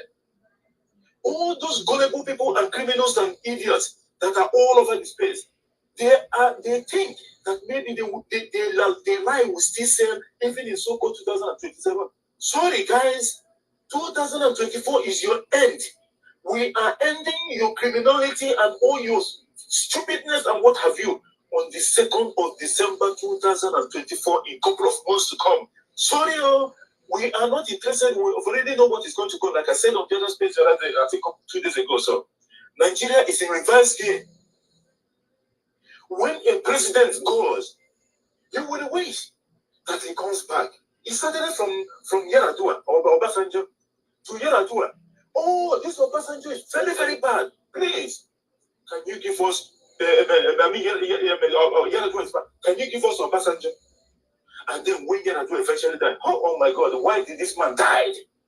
Give us Yaradua back. This is not a Nebuchadnezzar, according to Shoyinka. And when Jonathan, the Obama and his co pushed him out, hey, boo, see what happened, Jonathan. In reverse here. And now you have the worst of them all and by the glory of Chukokika Biama, Abbas, official Abbas, the drug lord, will be the last president of one giant zoo, because Biafra will be exiting the Nigeria comes December 2nd, 2024. 02/12/2024. Sacrosanct. No human being on earth, one day one day one spirit, you will never subvert the coming of Biafra. Like I used to say, Biafra is 8 months plus, pregnant, about to deliver.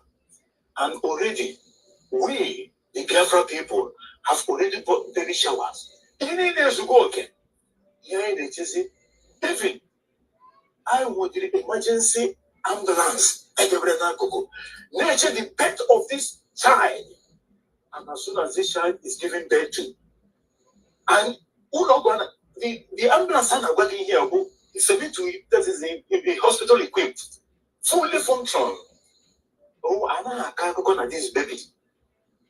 I got more. Silly well. From that day, where we Otoba, Biafra, we shone the light and correct that message. That bad impression the Caucasian have always had about the so-called black people or black race, as the case may be. We, the people of Biafra, if you don't know it, go and read your history, because the terrorist state have denied us that history. But at the end of the day, we are here to tell our own story, and our story we shall tell. And thank you everyone that is here. I love you guys so much. Brian Williams, keep it up. I think yesterday we were expecting our brother Jaja Goson, but because of Urubo Isoko State, and I believe that's why he wasn't online also. So I don't know if he's going to still make up because he's got scheduled space yesterday. But like these guys always have their own on Mondays. It's unfortunate, but we need to get him on that scheduled already space. I thank you guys so much. Guys, listen, we need fund. We need fund. We cannot let our men out. That is not going to happen. It does not matter how little that fund is. It's very, very important, please, guys. We need fund. And more especially at this moment, at this crucial time of this liberation phase, every hand must be on deck. You all know what the government of Biafra is doing for us. Just like the idiots now that stash all their money outside, or those ones that the government of Biafra have given every single Biafran, even non-citizen of Biafra, the opportunity to invest in the IOU loan. It does not get better than this. Let me tell you, in the history of when I did a bit of research last week, in the history of governments in exile, I gotta be honest, I'm not saying this because this is not a propaganda. In the history of governments in exile, there has never been one like this. The truth has to be told. This government of Biafra, I'm telling you, is the best government in exile that you can ever think of. Do you all know that no matter how much you have in the bank, in the terrorist state, it is not guaranteed that you're going to get it back.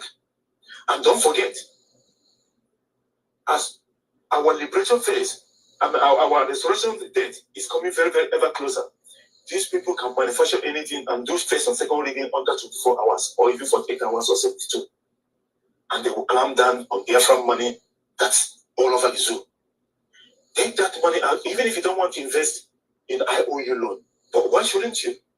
If anyone, anybody later on, after the declaration and beyond, and then you come with a story that Hebraism, because all in this way, always Hebraism. Oh my God, my market, oh my God. Because why? You don't have insurance. The government of the zoo have never given that enabling to have you insured your goods. If your goods burn, you have to pay. Whoever that is responsible have to pay. If there's no one responsible, insurance have to pay for it. This is just normal. Go about your businesses, lock up your shop, go to wherever you want to go without having to think of anything. In Agoro, in shopping in Aga, in Latraya, in what of if, oh my God, this 5 million that I went to borrow from the bank or from that man, what of if this market in Apon and I never sell anything? Do you know that when you stress so much, your life expectancy starts shrinking, because one day only get one heart attack. So that's why a lot of people in the zoo are working cops, and not only that, some of them they will just little things will happen. Maybe they see their phone that they bought with 100,000 naira. Oh my God, they will just have a heart attack and die because why? People are working like working cops. That's why Onyendu said, mad people everywhere. It's part of those mad everywhere because people are not relaxed. That is, what began to know somewhere. You start thinking something that insurance would have taken care of. Or maybe, you know how this car with the tobacco said, what of if things come and say, you know, I don't need to think about all those things. Because what the government of your zoo have never provided that opportunity for you to do those things. Only look at that man, what about that? Nature here for someone to, or nature, you can't go in here. You only think about your life. Or if something happens, you may escape. And then, other things. Things government to take care of how you take. Insurance to take care of how you take. That's how you live a life. But when the government of Biafra started telling you that, you will think that they want to control your life. People will be telling you the otherwise, and you'll be believing them. When you know that what the government of Biafra is telling you is reality. You can see it face to face. And this is what is happening in your locality, very close to you, 24/7. Go and invest your money in the IOU.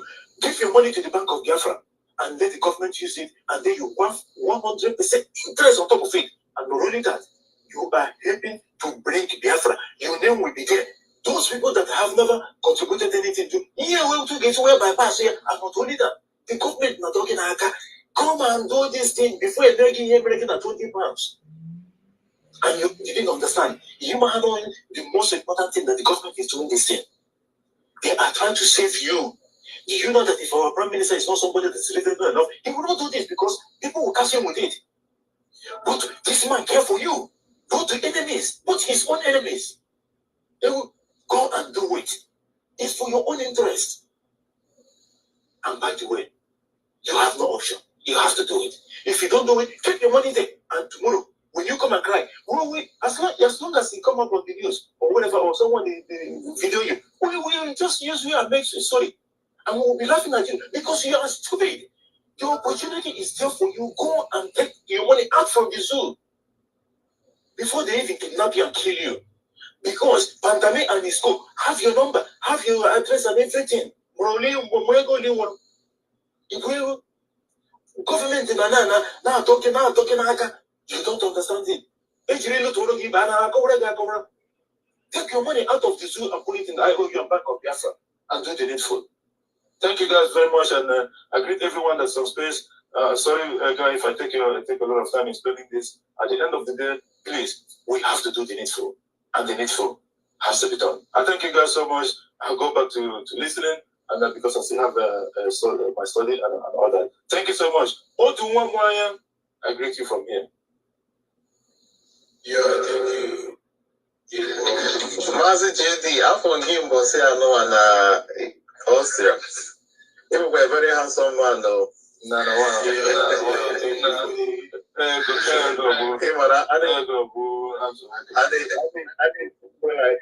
Online on the camp. Now, okay, shawarma. So, thank you. So,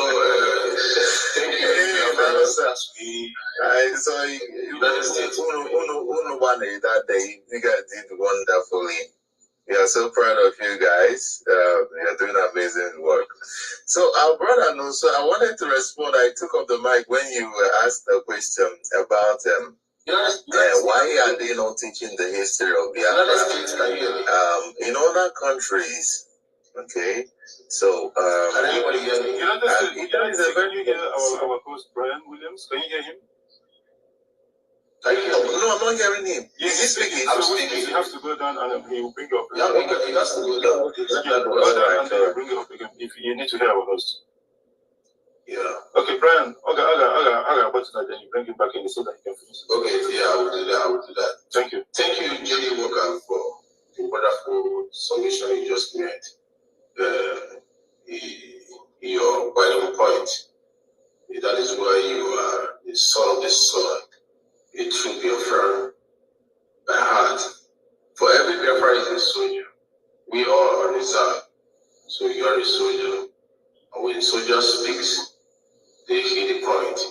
We fear no armory, we fear no enemy, we fear no any line of defense. You shoot before you shoot us, because we are on eagle's eye. Thank you. The most important thing is we must, but I mean must, in capital letter, MUST, we must support the government of Biafra. It is not just the government that just gave birth today. It is a government that has been. That's what we see on this topic. There was a country. So you don't think that the country that existed never had a government. There was a country with government, with everything, and it was once lost, and now it must be restored. Restoring to the best of it all. So we need money, because it takes resources to cancel insult. It takes money to move mountain. If it be the root of evil, we enjoy the money. Bring it on. Whatever you think you have the connection, you have the bank, you have the link, give it to the government. Let it be what you contributed. Because the day of reckoning is coming. You will be asked, what role did you play in the restoration of Biafra? When you want to speak in the corridors of power, the corridors of men, who are you to say? Do you know who I am? I don't know you. People I know are these ones I see here every day. I know them by their nomenclature, of which we will unveil our true identity. I know all. I have seen some faces. I have known them. I know their contribution, physically and financially. Understand? I know how restless they have been. All of us, due to time difference, we stood every night, every morning, in the mid-morning, in the early morning, in the midday, in the midnight, propagating the restoration of Biafra. And we will continue until Biafra comes, and even after the coming of Biafra, we will keep on building the Biafra, because when this country is restored, comes the heavy work, because we need to be brainwashed. We need to sanitize the being, the human being in us that has been washed. We need to do what we call surgery. Why is the skull to remove the nonsense that has been stitched or has been embedded in them, and put the true knowledge of Biafra and true knowledge of who we are. So we need money. For the money will bring out the result. For it takes result to cancel insult. And all of us have been seeing the result in Biafra land. Today, we are no longer hiding. For those of you that are still waiting for 30 days to come for 30 days announcement, 30 days have started, though. 30 days have started. This is what we call science. That is scientific tactics of war. Sorry, I'm over talking. Understand? We can close my wallet. So if you're waiting for it to be announced, there be no way. We are on the street. If you believe you have what it takes, put body, you collect. We are not hiding. We are not lunatic. We are not vagabonds. We are not barbaric. We are not fugitives like Fulani that live in the bush. We are government that government lives in their land. We are in our territory and we are defending our territory. That's why you can see them on the street defending the territory, because the land belongs to the people and we are the origin of the land. Biafra was a country and must be restored back. If whatever is going to take must be restored back. So I welcome the minister, the presence of the minister meeting.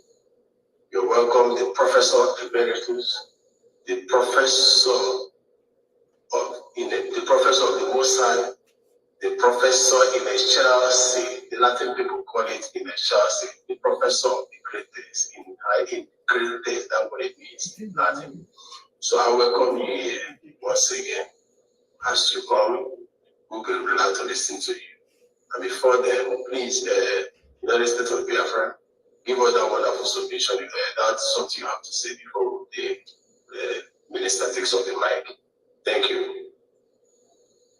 All right, thank you, my brother Graham Williams. Pleasure again. I want to appreciate you and appreciate our brother Jerry D. Walker. Our brother also appreciate you. Our very distinguished minister of the Biafra military. I appreciate and I recognize your presence. It's a pleasure to have you here teaching us, and your presence also motivates us too. Thank you very much. I feel so honored to be among you, the real intellectuals whose intellectualism give result, and intellectualism is directed to improving the lives of their people. This is the kind of intellectuals that we want in Biafra, not the intellectuals that are messing things around for our leader, Mazi Nnamdi Kanu. He kept preaching against, and that is the essence of even what we're talking about. Biafra was a country and must be restored. It is coming from that mindset of the real intellectualism, and that is what Biafra represents, and that's what Biafra is going to be. Biafra, according to our prime minister, is going to be run on a digital economy, a brain-based economy. So, and our brother was asking, why is it that these other countries are not teaching the history of Biafra, even after that Britain destroyed, tried to destroy who we are and our history. And I want to respond to that because there is, I remember a lot of the stories our leader has told to us. He told us something. He said that anytime he will go to speak about Biafra, especially even when he went to the European Union and or to United Nations, there's a certain experience that happens. Once you open this anything about Biafra, you will see those what they call it politicians, or what they call diplomats. They leave it. They stand up and walk away. So what do you think is the reason they are walking away and they are running away? They are avoiding to talk about Biafra. And even when they were protesting in the street, you will see there was a time of different people agitating were, protesting. I think that was in the United States of America. And CNN, well, their camera, the moment they saw Biafra flag, they put away their camera. They didn't want Biafra flag to appear in their camera. So, because number one is that they have this guilt. They know the role that they played against the people of Biafra. And another thing, the reason why that is so is because Britain made sure that they eradicated anything about Biafra. That's why they went as much as removing Biafra in the map of the world. They removed it even in Google Map. They removed it. Do you know that a lot of things that data that is about Biafra were removed from the internet? A lot of things were removed from the internet. It will shock you. Even recently, there's some little search that I made, and I realized that certain things, information, are no longer there. Even you see, you don't know how much those people are doing. They are doing their the job of cleaning their traces. So they have this a project of trying to remove any footprints of Biafra, so that nobody will be able to know anything about Biafra. And that is the challenge, that the biggest challenge that the government and through our Prime Minister has actually solved today. Do you know, today, it's a lot of people don't understand where we came from and where we are right now. Our leader, Mazen Amdekano, had an account. Let me tell you a little of what I've experienced. When he came on Twitter, this Twitter, initially was the one that told us to come on Twitter. Do you know that he had a great following on Twitter, but they refused to verify his account. They refused. They will verify people that had 100 people following them. They will even verify people having 200 followers. But our leader had thousands of followers, up to 100,000 followers. They refused to verify him. Why do you think they were doing that? They were making sure that, they don't amplify anything that has to do with Biafra. Now, can you compare it to now that our Prime Minister, it was almost like when our Prime Minister came, that was when there was this change of regime in Twitter. It now changed from the ownership, Jack Dorsey, to now the current person that has it. And now the policy changed. And now the Prime Minister and everybody can get verified. You think it's a joke? And a lot of things happened. Today, our Prime Minister, the moment he drops tweets, he's carried in the news. Do you know that they refused to carry anything our leader was doing on the internet? Even today, some people who don't understand what God has done for us are even using it as a yardstick to say that our Prime Minister is a Nigerian agent, because that's today he's now getting media attention. But it's not true. They don't understand that this is a work of consistency and what God has done for us, that things have changed. So a lot of things happened. These people did a lot of damages. So I am not going to go to mic for a long time. I'm going to allow our minister to give us what he has. But I'm just saying that, you should not be surprised when someone, a president of America like Barack Obama can come and tell you, come and personally get directly involved in the election of Nigeria to interfere in the election, even according to the testimony of Goodluck Jonathan. He were interested in the election. He said, keeping Nigeria one is a task that must be done. If they're not even hiding it, to tell you how much they are involved to make sure that there is no chance at all that Biafra will rear his head again. And today you see them, they deliberately act like they are not seeing the post our Prime Minister is making. They try to minimize it, minimize the reach of Biafra. That's why you see some idiot who come and be telling you that in 2027, when they see that we have gathered more than 50 million votes of Biafrans, of the people, do they tell you they don't know? They know. They just want to minimize. But today it is already too late for them. That's why the other man is ape-face called Obasanjo is running around. They run around. They will not in their radio. They will not tell you about what our men are doing, but they will come and be telling you that our Prime Minister is saying things online and he is charging the police. But they cannot report what's going on. So they are now confused. They are put in. They cannot stand the multi-dimensional approach. This multi-dimensional approach of our Prime Minister is Obara Nigeria, Obara. Thank you. I greet you, my minister. Thank you, and take over the mic. Appreciate the opportunity. Thank you for coming on again.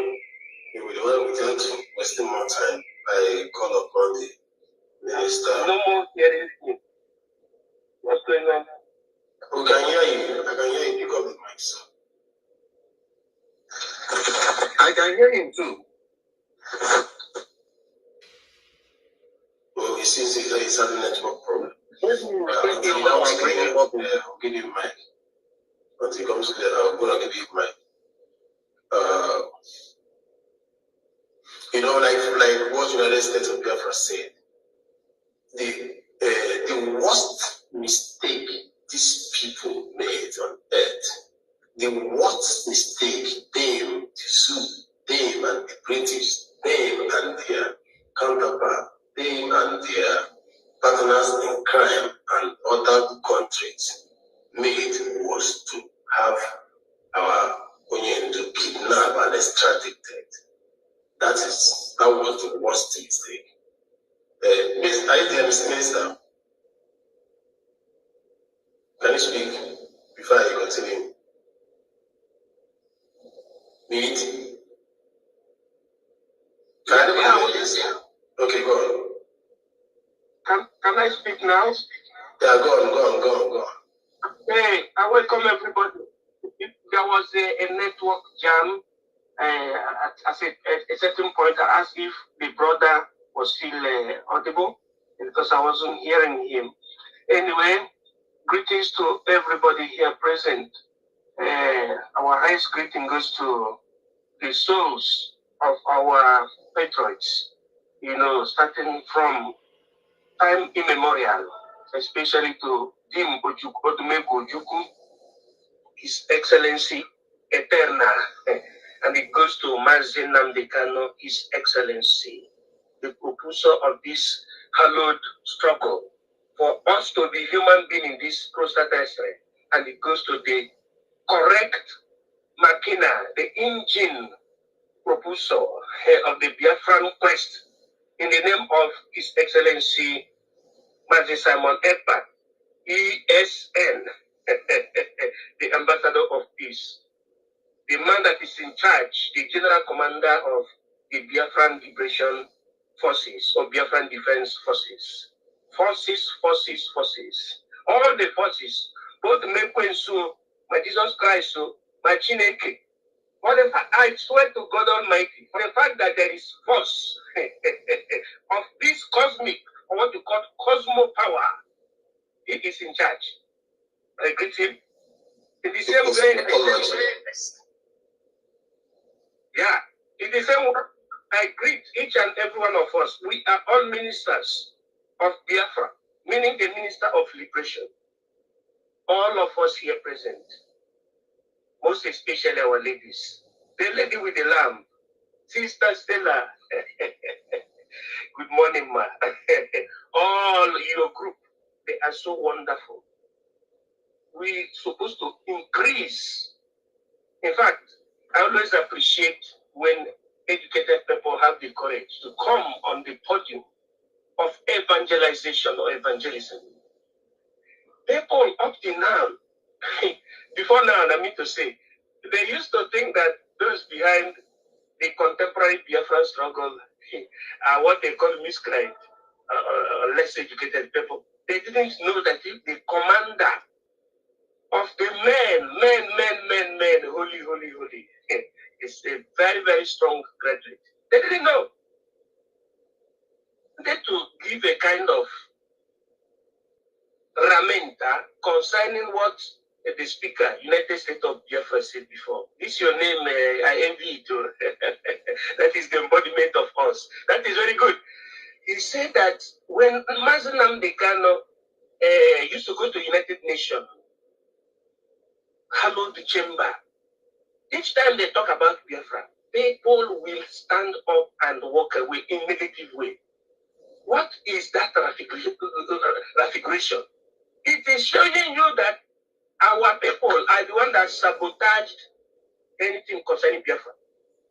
Because you cannot love your enemy more than yourself.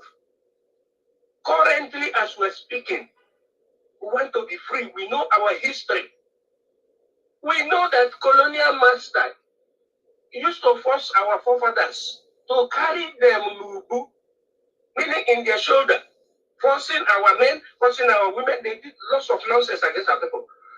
But those that we thought that we have, like the likes of Ngozi Okonjo-Iweala, the chairperson of all the miscreants you have in this world is Ngozi Okonjo-Iweala, because she's the one that I heard it from her mouth for the first time. She called her fellow citizen miscreant. Without she, upon her level of education, understanding the etymology of miscreant, she calls comfortably her fellow citizen miscreant. In fact, when Biafra comes, When we do the DNA, this kind of DNA we're going to do is more than the kind of DNA they used to do in the hospital. You will go and trace the genitories of these people. You will see that these were the people that sold our people. That is their greatest grandfathers. We are those, merchandising with slavery. That is the reason why OGOJA or Hanko, they cannot feed their fellow citizens. These were the reasons the likes of she and many others, although they are not greater than us in terms of numerical, used to sabotage Biafra because they got the opportunity to be seen themselves at a high place instead of using the opportunity to bless Africa, like Dr. Arikana. Dr. Arikana is a woman like the likes of Ngozo Konjo. They will not be looking back. Oh, be a poor Hanko, but why you can power? Where the Spirit of God and open a family to correct. One day, that woman will be very nice, like Dr. Arikana. And we have many of them amongst us. Dr. Arikana abdicated her position at the USA because she saw that these people don't want us to be human beings. What is the sovereignty of liberation? The sovereignty of liberation is that we want to be human beings. There are 6 continents. Africa, America of the North, America of the South, Europe. In Europe, you have Oceania, or what we call Australia. And you have Asia among these 6 continents. It is only Africa, Kapunaka. Africa is under chain. And when they say global conspiracy, it is not a joke. How can you have military base of France in Chad and in Niger Republic, but we from Africa cannot have military base in Europe? Is it possible? I know our people, they don't reason. Today I was in a space when I was opportune, in a space of one Nigerianist. I was listening to the way these people reason. When then they are packet condom, 9 to me. They are just one school. No reasoning at all. How can somebody who came out of university be saying that the problem you have in Africa and in Nigeria is not governance, it's not political, that it is not government, that the problem is what did he call it? He called it culture. He called it culture. He said that the problem oh my goodness. It is not culture. It is not culture. It is government. Government. Our people are meant not to know the meaning of government and the responsibility of government. How many of them knows the meaning of referendum or plebiscite? They don't know it. They worship these people. They are, most especially when their parents came out of, that is, they are fortunate, let me put it in that way negatively, as people whom their fathers are out of political class. They will be defending nonsense. Okay, in your village, all those people that they present as local government chairman, I don't even want to talk about governors. What is the educational qualification? Agberu, that is what they are. People that cannot read, they cannot write.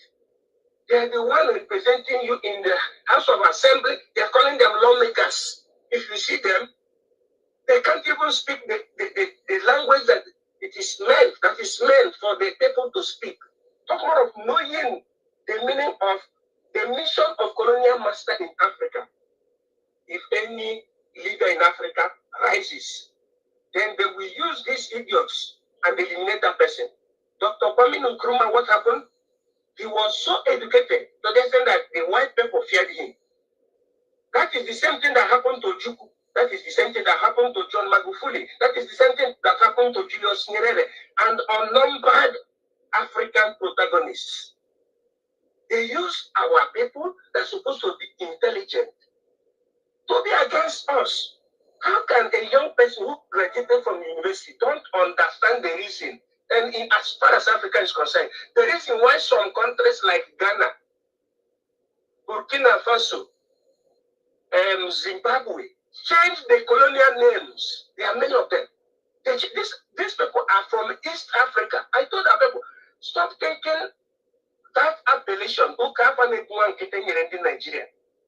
That big appellation that they get to say giant of nation, of the giant of Africa. Nonsense giant of Africa that doesn't have industrialization. Now,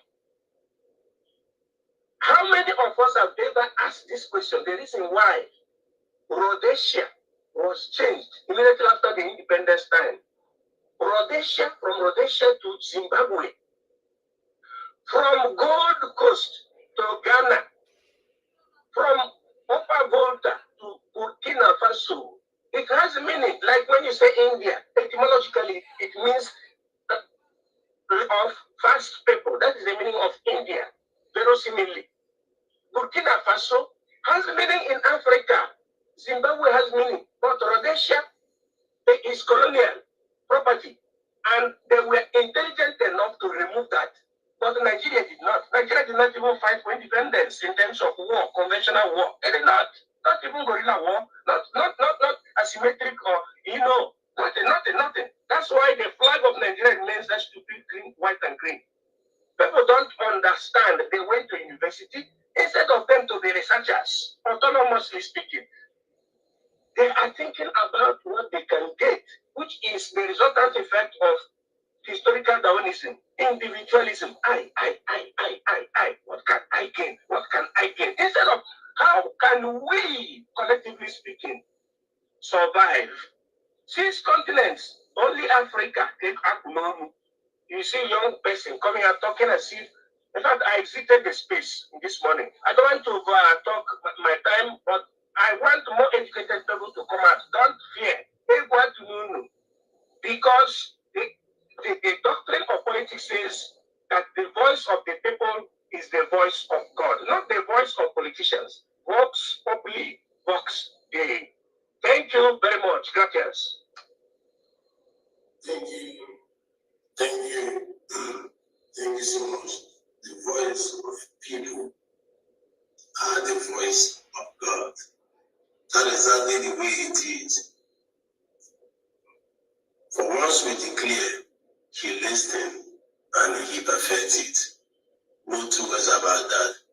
That is one mistake the stupid pastors, GOs and whatever they call it, or COs or SSOs are doing. The foolish people that are preaching the gospel from the back because of how lucrative they have turned that to be. But don't worry. I want to remind you that there was a country called Biafra, and it must be restored. You know what that will do to you when it's restored? It will crash you to point zero, and it will never give you the breathing space or avenue to propagate forceful religion, prophecy or ideology to the people of God. And to them, because you know what? They will all go hungry, because it is the way the Biafra that are Christian populated in that contraction. The life of redeem and most of them will lose 99.9% of their population. For Afonjas have white garment. They are not Pentecostals. Hunger that will visit them is still doing press up. He's still in the gym. So let me see who will do those nonsense preaching. And for those of them in the Biafra that refuse to speak about Biafra, knowing fully that Biafra and God has placed you there. Go and look at or listen to this bishop, that bishop from South Africa that stood for the freedom of his people. He spoke without fear of anybody. Cool. Thank you for that. Thank you, sir. But those of you here in the zoo, you guys are here because of the penny half for half you guys are getting for the betterment of your family. Let me put it onto you that you are those people that the Christ himself destroyed and saved You have turned my father's house into a place of buying and selling. You have turned the house of God. You are thinking that the house he said it was a structure. It wasn't a structure particularly only. Him, the word he preached is the house of God. You carry it. You have turned it into the place of house of buying and selling. The coming of Biafra will destroy all of you, and the land will destroy all. Because we will not give room for nonsense. Like I was saying before, you all and your accomplices, partners in crime, thought that kidnapping and extraditing our Onyendu will close the mouth. We are just like, for example, I want to use this example. The children of the rich people, well-to-do people, the giving people, they don't think much of tomorrow, because tomorrow is being taken care of by their father, by their parents. But the ones that is the minds of that parents, everybody will up by force to fight for the living or to fight to be controlled, to make sure that where the effect from does not go down. We were fed by our Onyendu. We are so pampered that we are longing and hunger to listen to him. And our potentials of propagating and spreading the gospel of Biafra was somehow caged or was somehow covered, and that made the Zoo to believe that if this man is taken, nothing will happen. But what is the opposite of it? They took him, everybody posted out with anger, lion, hunger, everywhere, preaching. They're not doing so these people had this fire in their belly, waiting to explode.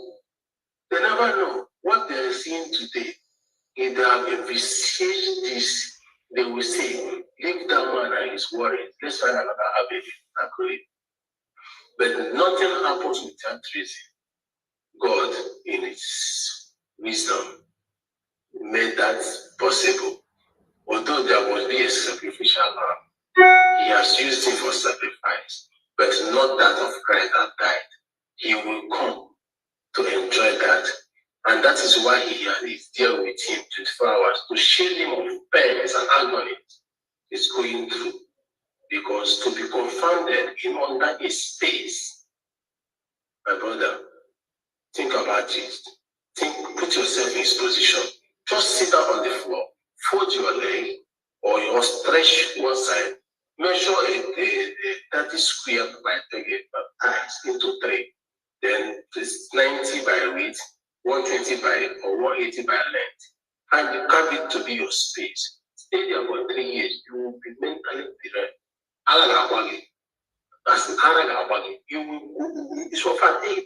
You will go down. This man is going through this and he is surviving. If he is not destined and the hand of the Creator is not upon him, and if this Biafra he is fighting was not the nation built by God, was not the country of God, it was not the land of God given to His people, for His people and for His people habitation, he will be dead by now. The result will not be so massive, the outcome will be so massive. But Biafrans, it was because the country he's fighting for is the land of God. It's the land that belongs to God and to God alone. And the land given to God is given to His people, given to His people by God and to God alone. And because of this, the God has spoken that this my land can never and will never be taken. And this my child, I am before Him. If Biafra was not a country, the name would not be ringing bell. There is no amount of resurrection or preaching that will strike fear in the heart of people but the world, because it was never a country. But now, but for the fact it was a country that has existed, it voices, fear in their heart, nightmare in their bed spaces, and disunity among them. And it has put them in disarray. It has put them in between 5, 6, and 7 state of confusion that they will never find a solution. Like our Prime Minister said, he is the mathematical that they can never be solved. No amount of further mathematics or almighty formula can be implemented for those that are in the computer age. No algorithm can be drawn to the solution of Biafra, except Biafra that hold it. Please, media, I can see your hands up. Thank you. Continue, and let me not just. You haven't mentioned the almighty formula and the algorithm. That is it. That is it. That is it. There is no amount of geology. There is no amount of demagogy. There is no amount of rhetoric that will make Biafra not to come. Because Biafra is the heritage of our genitories and subsequent genitoquem, in the sense that it existed. Only that the global conspiracy and the lack of equipment like the social media during that time made us to be not well represented. Plus the activities of some almost who sabotage the freedom. I know what my father told me about Ojukwu. He says he's a powerful man, a good comrade. He told me that the father of Ojukwu was a very good man. He was the leader of economic Nana. One of those who, tried to spread economic revamp from the south to the north. That before they didn't know anything concerning trading, because it's like the effect of Ottoman Danfodio expedition affected their modular oblongata to the sense that they only think about, the prayerful acrobatic jingoism. That is the only thing they're preoccupied. They don't understand economics. That was the reason and why that man that started the initiated the Igbo program, killing of our people. He was the prime minister in the north. What is it called? Ahmadu Bello. That's why Ahmadu Bello was marveled on the fact that Igbos, when they say Igbo, I want to correct this impression. When they say Igbo, it means the entirety of Biafran people. The main Eastern Nigeria. They say that the Igbos are so prospectant in natura, in the sense that when anywhere they go, they will develop us. That is Igbo for you. Our nation must be restored, because anywhere an Igbo man is, it's not a symbol of nonsense, but it's a symbol of development. Why can't we have our nation? My father told me that Ojukwu used his father's money. I think he said Louise. Yes, because he said Louise. Yes. Use his father. That is it. Ojukwu used Ojukwu used the father of the money of Louise to save Biafrans, but Biafrans did not understand. He said Ifeanyi is an idiot. That is what my father said. He said Ojukwu used to fly from mountain to mountain. Very strong man. Oh my goodness. Our people sabotage Nnamdi Kanu. Not all of our people. Those people that were near. Those unscrupulous elements sabotage Nnamdi Kanu. But there is something that they told him when he went to UN Assembly. They told him, go and start doing something. They said you should go home and start doing something. What is the meaning of that statement? It means a coded language. And that is what is happening now. You have to hold these people. In fact, when our Prime Minister said to delegitimize these unscrupulous and irresponsible legislators, that is the key. And this lockdown that is coming is going to make the international community to understand that we are serious, that we have taken the bull by the horn, that the power that belongs to the people according to democratic principle that is being prepared and proposed by Montesquieu around 1600s in the Baroque period, we have understood it and we have taken it upon our hands according to what the leaders of Europe, like the likes of Gabriele D'Annunzio, said we must take our destiny upon our hands. It was one of the ones that colonized Austria. It's from the Republicum Italienensis. He said the people must rise up and take their destiny upon their hands. Hence, they are righteous in what they do. That they shouldn't allow the misleaders or what you call misrule to rule over them. Because in democracy, the people give mandate to their representatives, and vice versa, the representative is responsible to them, they are accountable to them. But practically, if you did not hold them accountable, they will mislead you. That is what we call the doctrine of misrule or spoil system, you know, that may lead to what we call absolutistic reign. You can remember it happened in France around the post-Baroque period, around 1780s after the death of Christ. You have the likes of the king that was called the expression of absolutism in France, Louis XIV. To the extent that one day he stood, denouncing Parlamento Populi, and say, Populi Français, l'État c'est moi, meaning people of France, this state, this government belongs to me. That was what he said. And after, actually also, Uperugana. The people like the Saint-Clotes, the group of intellectuals like the Robespierre and the Diggers and the Levelers, they conjoined together and they came together. They formed a group like the Sturm und Drang, the Armada Rosa. They formed the group and chased away all those idiots. And that is what is going to be the replica in our own arco temporale. As I'm trying to use my mic, let educated people come and save the nation. Thank you. God bless you. Thank you. Let people come and save the nation, Biafra. We beckon on we citizens of Biafra all over the world and lovers and friends of Biafra all over the world. It is to come and save a country that will bring peace to the world. Biafrans, most of you will say money, we are talking about money. Yes. Why would we talk about money? It is money that will champion this liberation.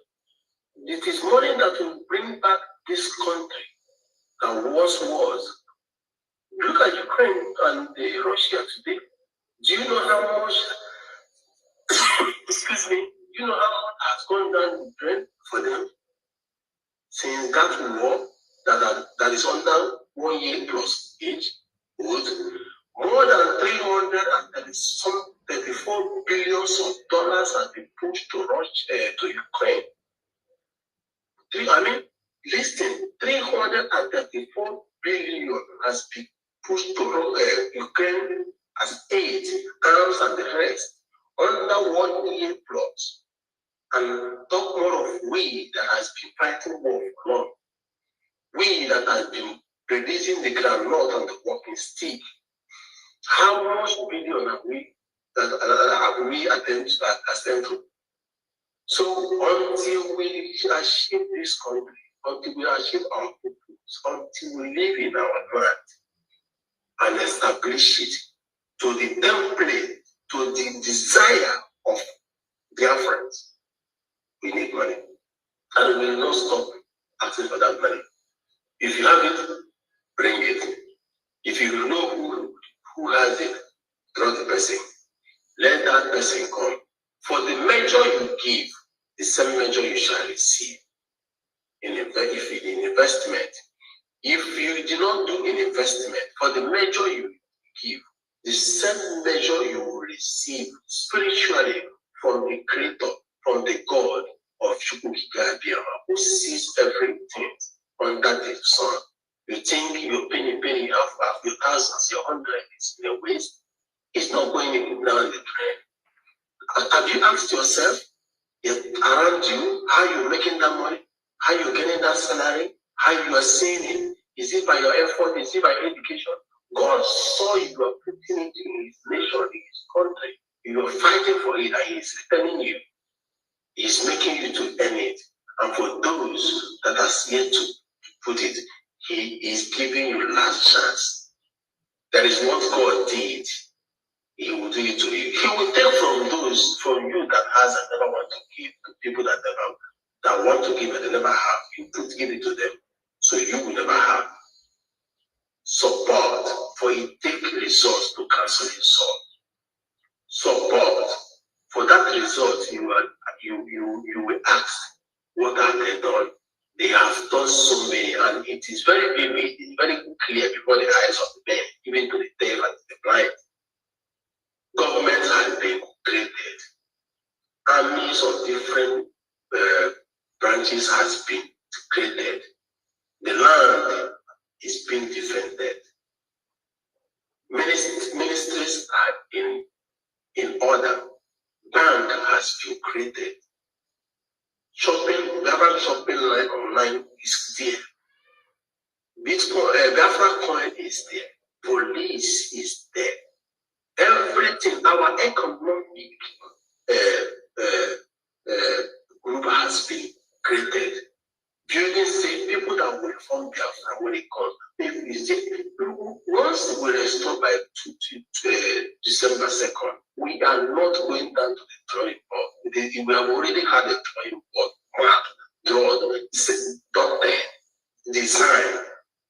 We are moving with speed of light to become the fastest growing economy in the whole world and the best.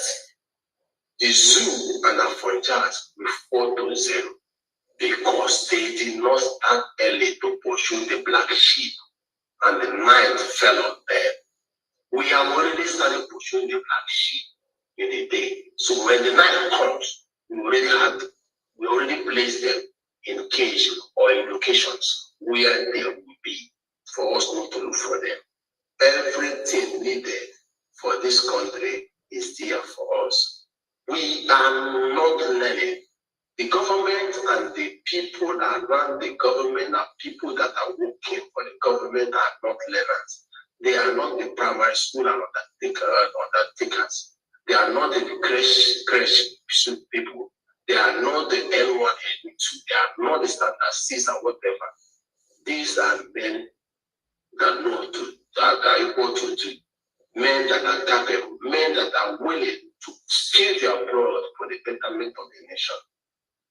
They are doing that because they know we are once a nation. They know that they are fighting for a nation, not for individual. They know that they are fighting not for their pocket. They know that they are fighting to bring the vision of 2000 today for you. They know. See, you don't know what these men are doing. I know what they are doing to bully my family. I know about people here and what they are doing to their families. And for you that is there thinking that you are in paradise, probably you have had houses in the state where you're living. Maybe in the United States of America, for example, there is what we call allodial law. Whatever land you have can be put under the state at any time. You have no right of land. You see what I have to go on the council is citizenship, I must go where you belong. And what to you, if you are in Afonja, you go and kiss your Afonja people, and what will be on your head. So wherever you are, whatever you have acquired, whatever you think you have, is not safe. You will only be safe in your land. For any man in any man's land is a sojourn. You are a sojourn where you are. And all of us are in voyage.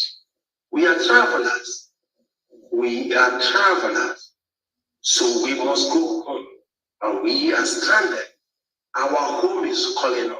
And that call and that place is Biafra nation.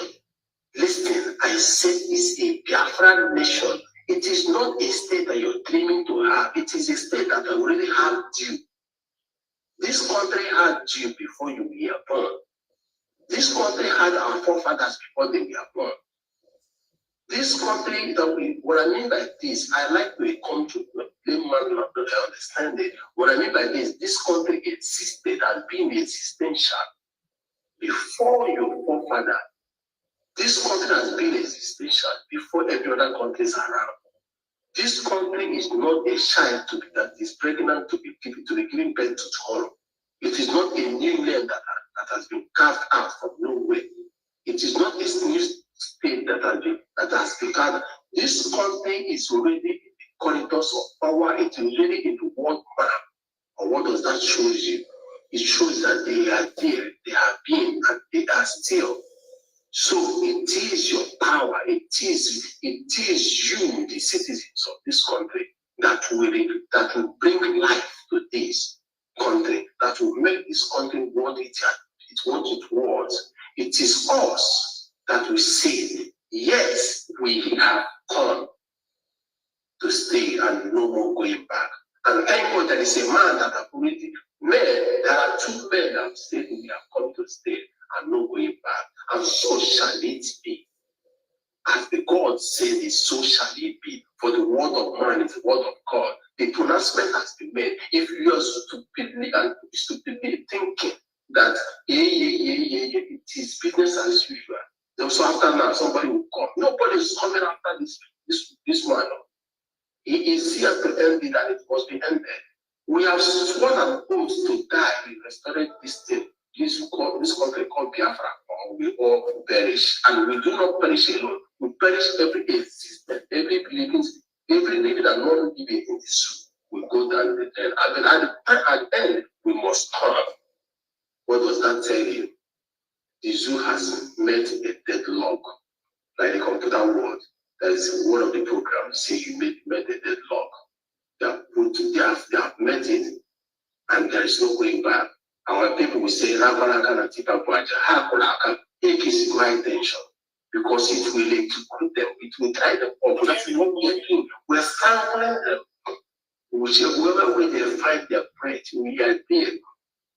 Biafra has become a shadow to the zoo and to the world and life that they cannot run away from. There is nothing that will prevent them now saying or listening to the Biafra. Why? Because the government has said it's no longer individuals. It's no longer the life of black hand. Because the government has realized that we were once a country. In the beginning, when the issue of the creation, it was us, according to the Bible, Holy Book, who shall I send? The Lord, Christ said, send me.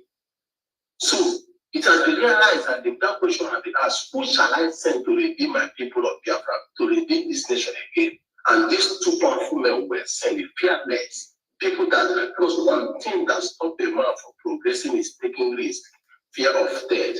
That is one thing that stops a business, taking risk. And one thing that stops a man in life is fear of death. But these two men don't count that. It is not in their lexicon, fear of death or risk. They take it because it's the part of life. When you succeed, you rejoice. And we have succeeded.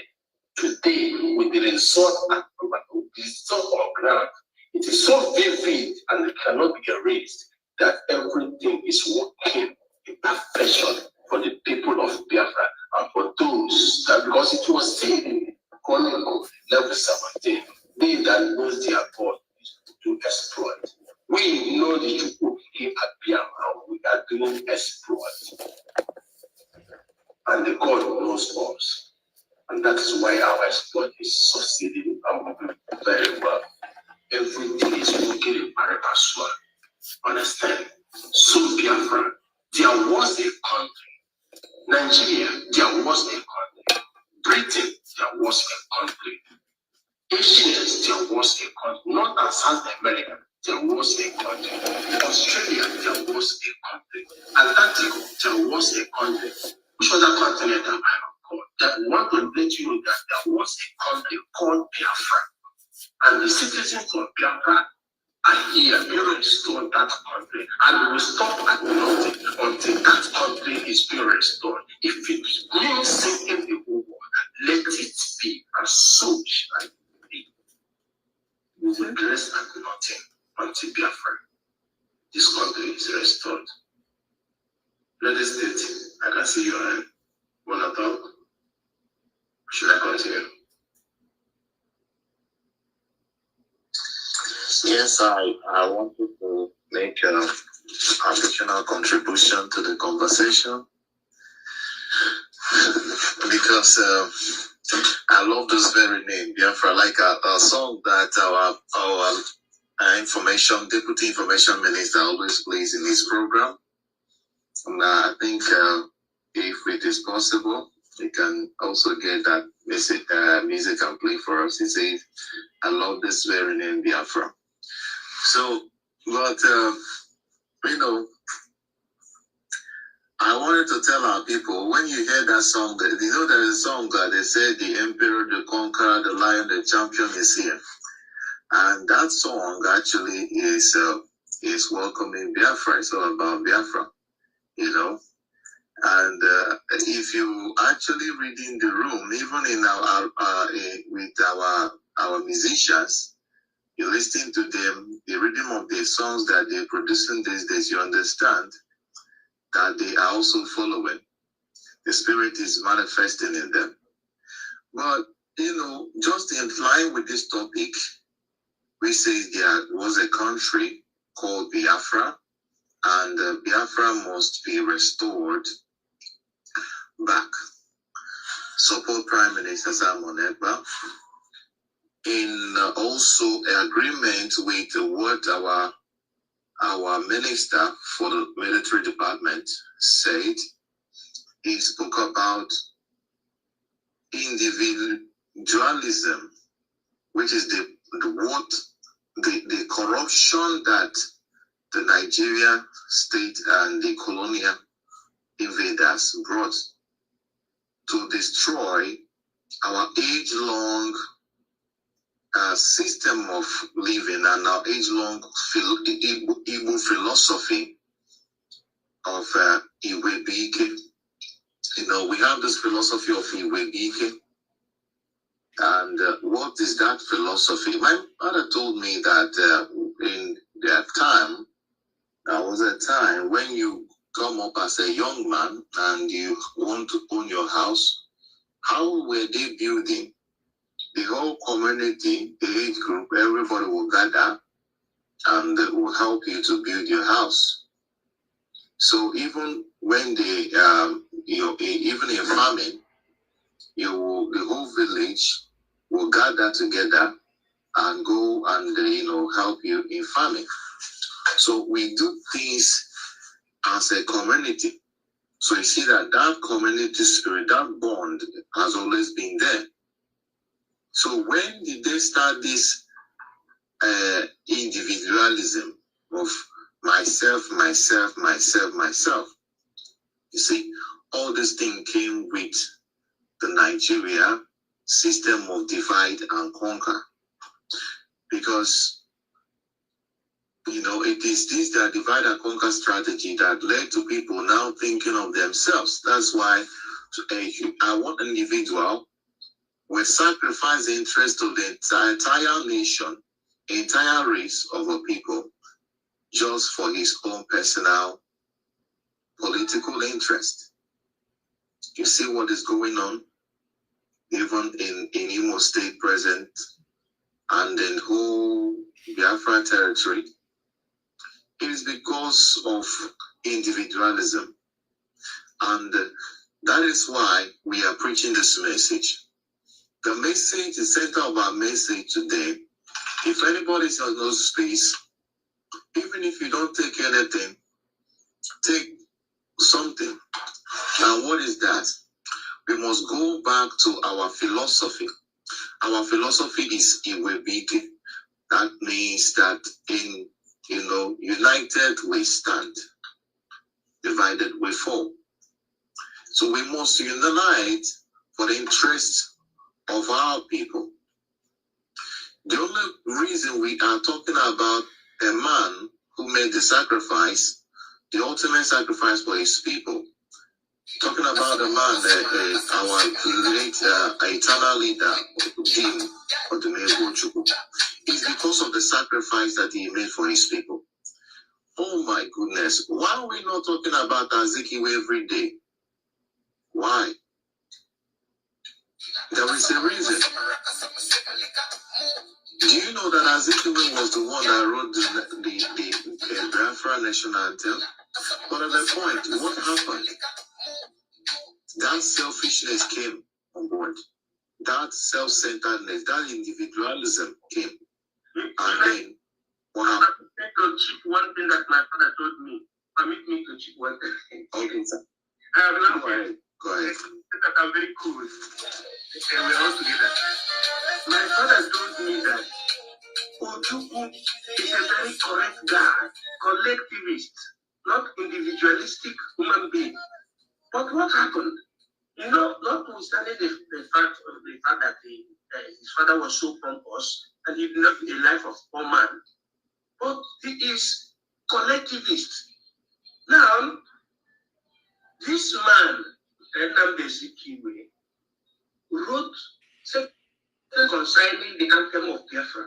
But when it came to who is going to be the leader, that spirit of ingravitio humana entered him. You know, at the liberation phase, you need military people to be at the front because military is the law enforcement agency here. The reason why they killed most of the indigenous people in Nigeria, in fact, the entire indigenous people of Nigeria, although Nigeria is not our creation, but just for us to understand the geographical expression, is because they handed over the management of the military and the politia to the northern Fulani hegemonic Mujahid. That is the reason why they use that to suppress people. Now, this particular man, maybe a source rest in peace, this particular man that is nominated now, Nnamdi Azikiwe, was not of the know of the potentiality of the military in the time of handover of what government. He did not understand that.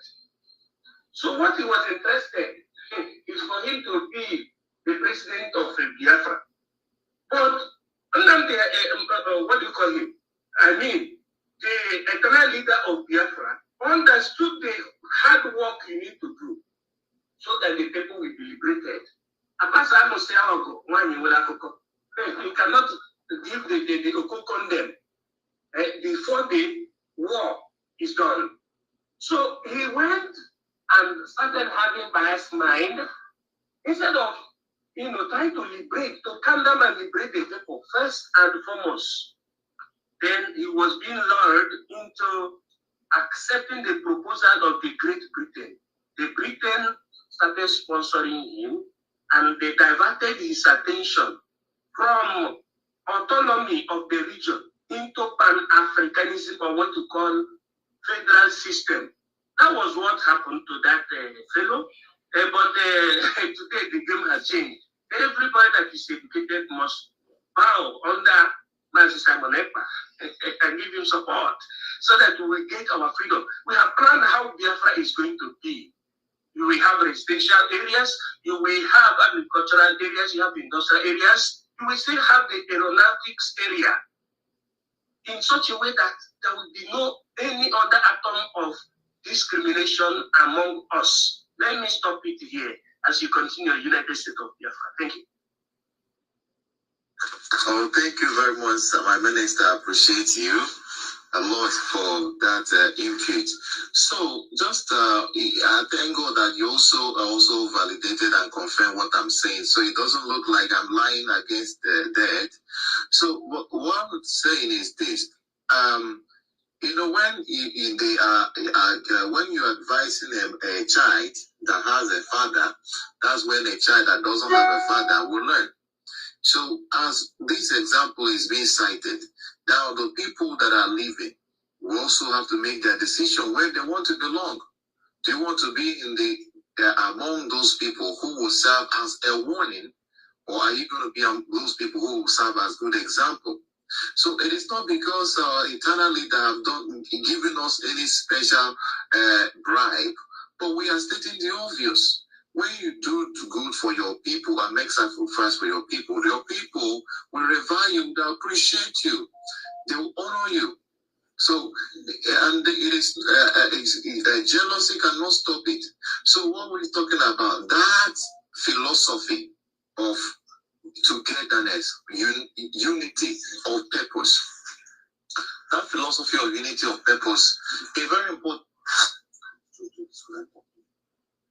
That philosophy of oneness, that what we call EFIK-IBIBIO, and that is the philosophy we must resurrect and bring back as a country.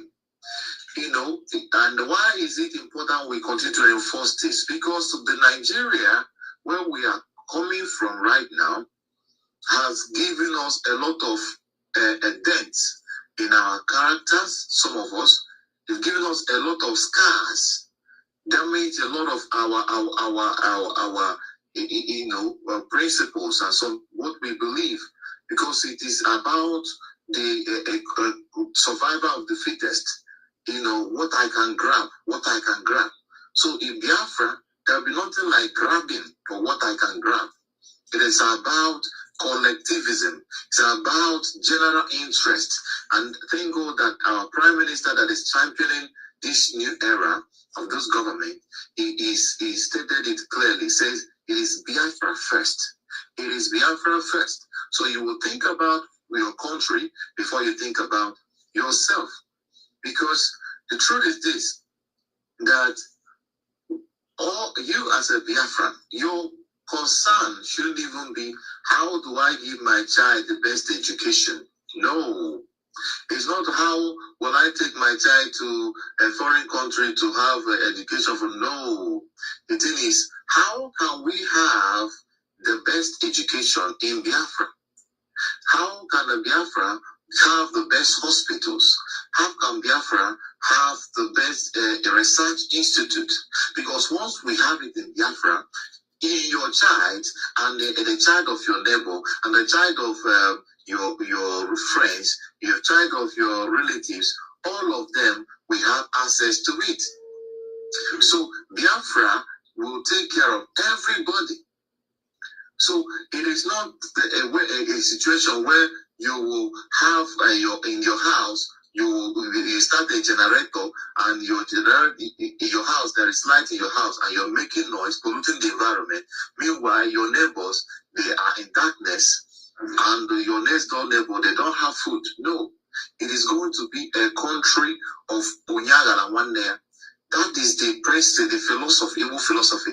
And you know, it is time. We have all those philosophies that our ancestors gave to us, you know, and those are the tools they give to us to survive.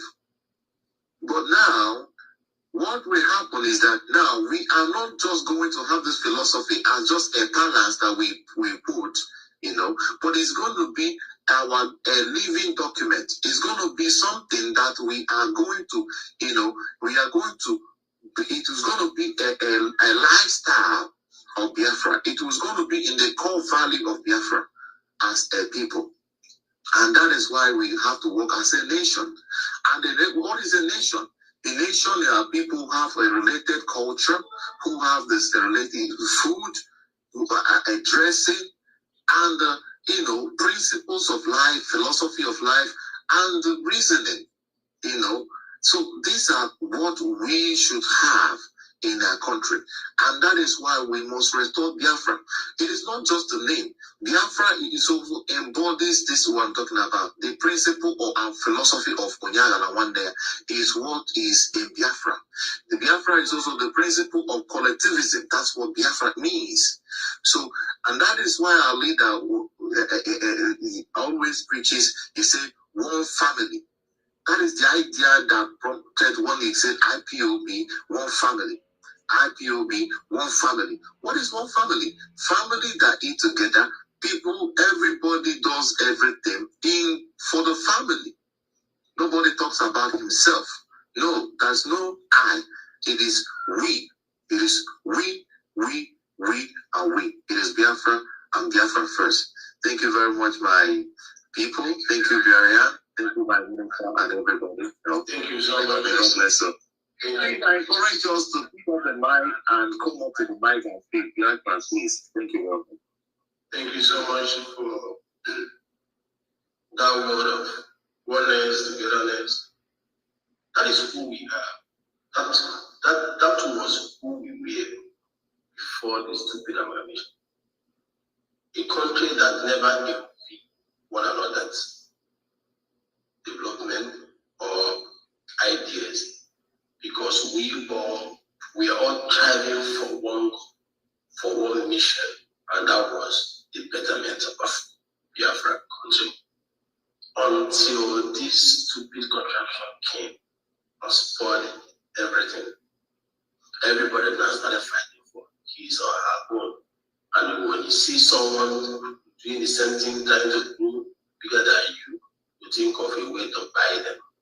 Envy becomes the mother of the day, become the mother of the day, because of what the zoo has embedded in the lives of the people in the zoo. And that's become a barrier to the progressive nation, because the zoo use that. Once they see Biafra progressing, once they see Biafra invented something and it is moving, you will see one of the zoo politicians or business icon with the government help will now oppress the other person, especially the people they oppress is Biafrans. All of us can bear witness to this. Let's use a case study of Dangote. Dangote has dealt with Biafrans together with this. Because of Dangote, Okala's cement factory was burnt to 100%. This is a place in Good Anambra called Okala that has the natural resources that is needed for making of cement. And what are the major natural resources needed for that? Limestone is number one. It is free. It is in free flow in Canada. You don't need to suffer. You don't need to import it.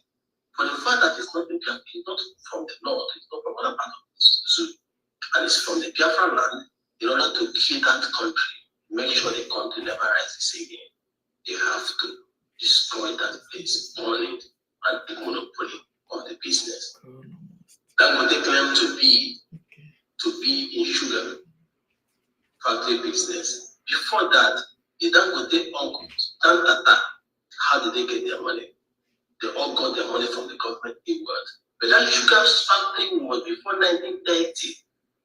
Before 1930, what is 1930? In 17th to 18th centuries, through the Portuguese, was being done in Biafra land. These were the things they killed.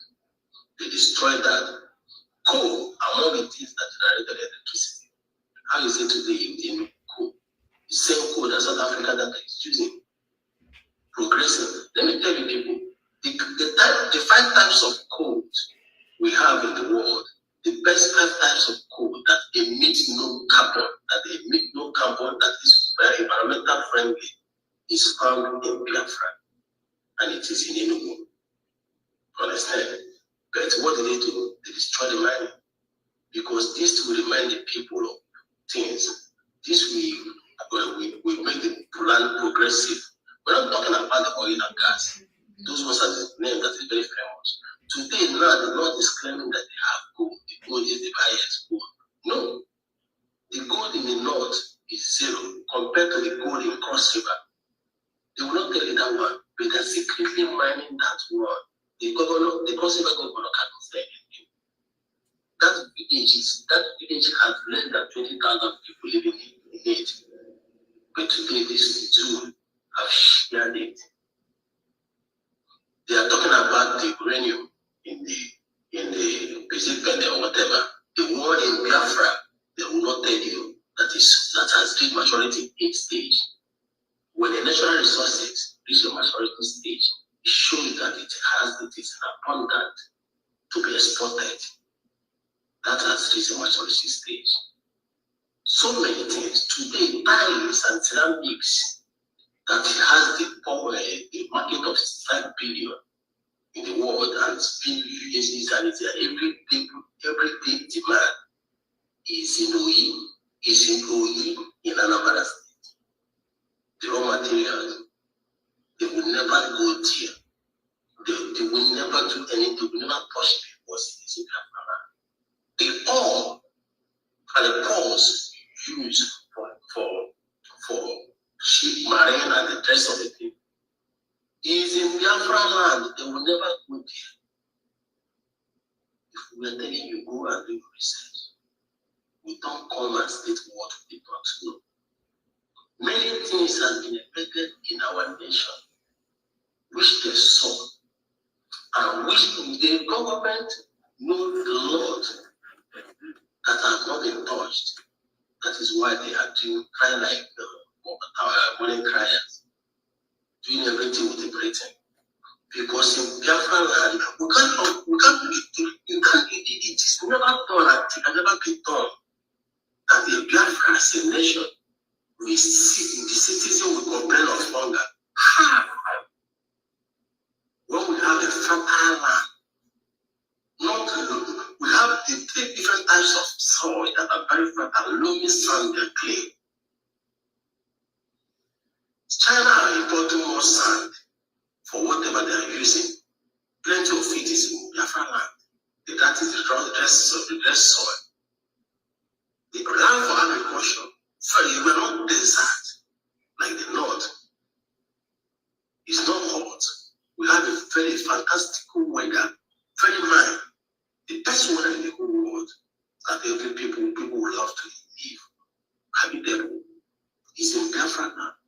Biafra is so blessed with everything, and God settled everything, gave us all these things, and removed national phenomenon from us. He removed earthquake, he removed volcano, he removed wildfire, he removed many natural disasters. And because why? That is his land. I mean, God owns the whole world, but that is the place he said, these are mine. This is my root. This was where my creation started. These are the people I called mine. And when God called you his, he will perfect everything that you need to survive. Is it water?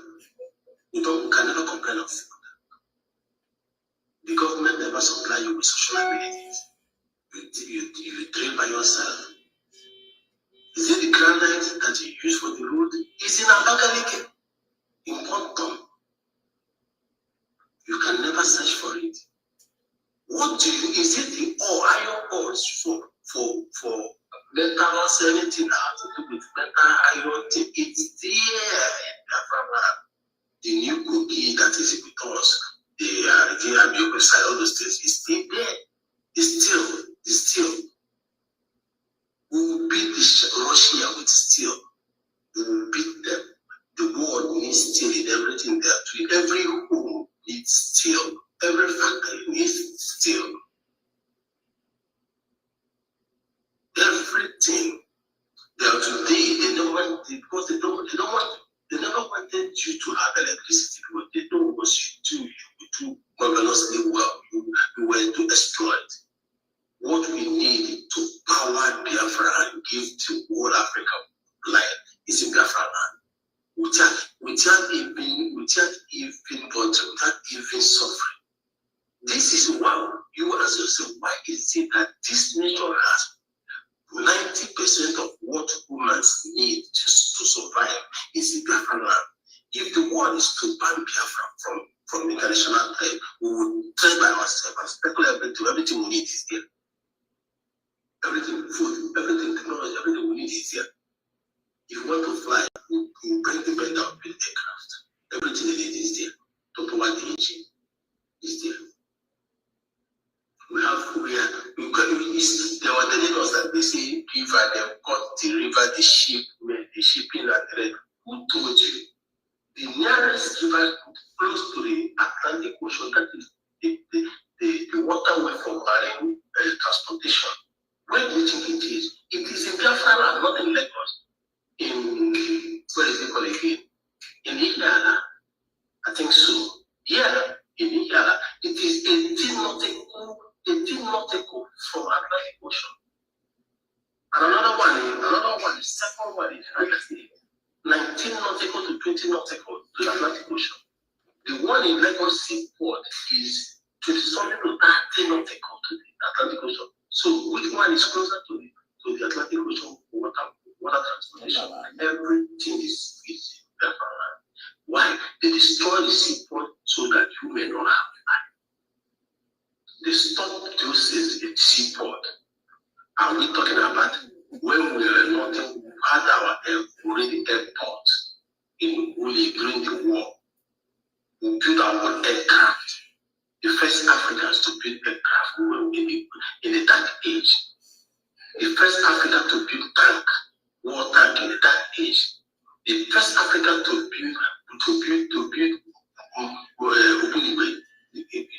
in the dark age, in stone age, Biafra. The first African to have a formidable army during stone age, it is Biafra. We fought war for 3 years, not just one country. We fought the whole world. Let me tell you, those of you that are talking nonsense, do you see a ordinary state? I mean, a state in a country fighting a war or the whole war? No, the state don't fight the whole war. It is a country that fights the country. We are a country that fought the war. Do you think it was to be only Biafra and the Afonja and the Fulani and the rest? The war will last 8 months. We will consume them like fire. They know what happened at Abagana. Obasanjo will tell you what's this one that is Gowon will tell you what happened to the Abagana. Yeah, is it for the artillery that marched in Abagana? More than 20,000 of them. What happened to them? When I used to bully, so bullying you and they cemented under 3 seconds 20,000 of the Sioux army. And that is something that is agonizing in their heart. That is why they will never tell you about Biafra. The world will not, because telling that is promoting and elevating the mighty power of these people. They're surprised. These people did wonders. Any bird that will fly in hunger was to steal. Our zeal, our immune was built for war. Our immune was built for us for that period. And that is something that will survive, made them be able to survive today. The gene of that resistance have been passed to you all and to us all. That is why we were able to pass through the hardship of the Zugenia and let the show of Zugenia to the world, to different countries where we are.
Good morning.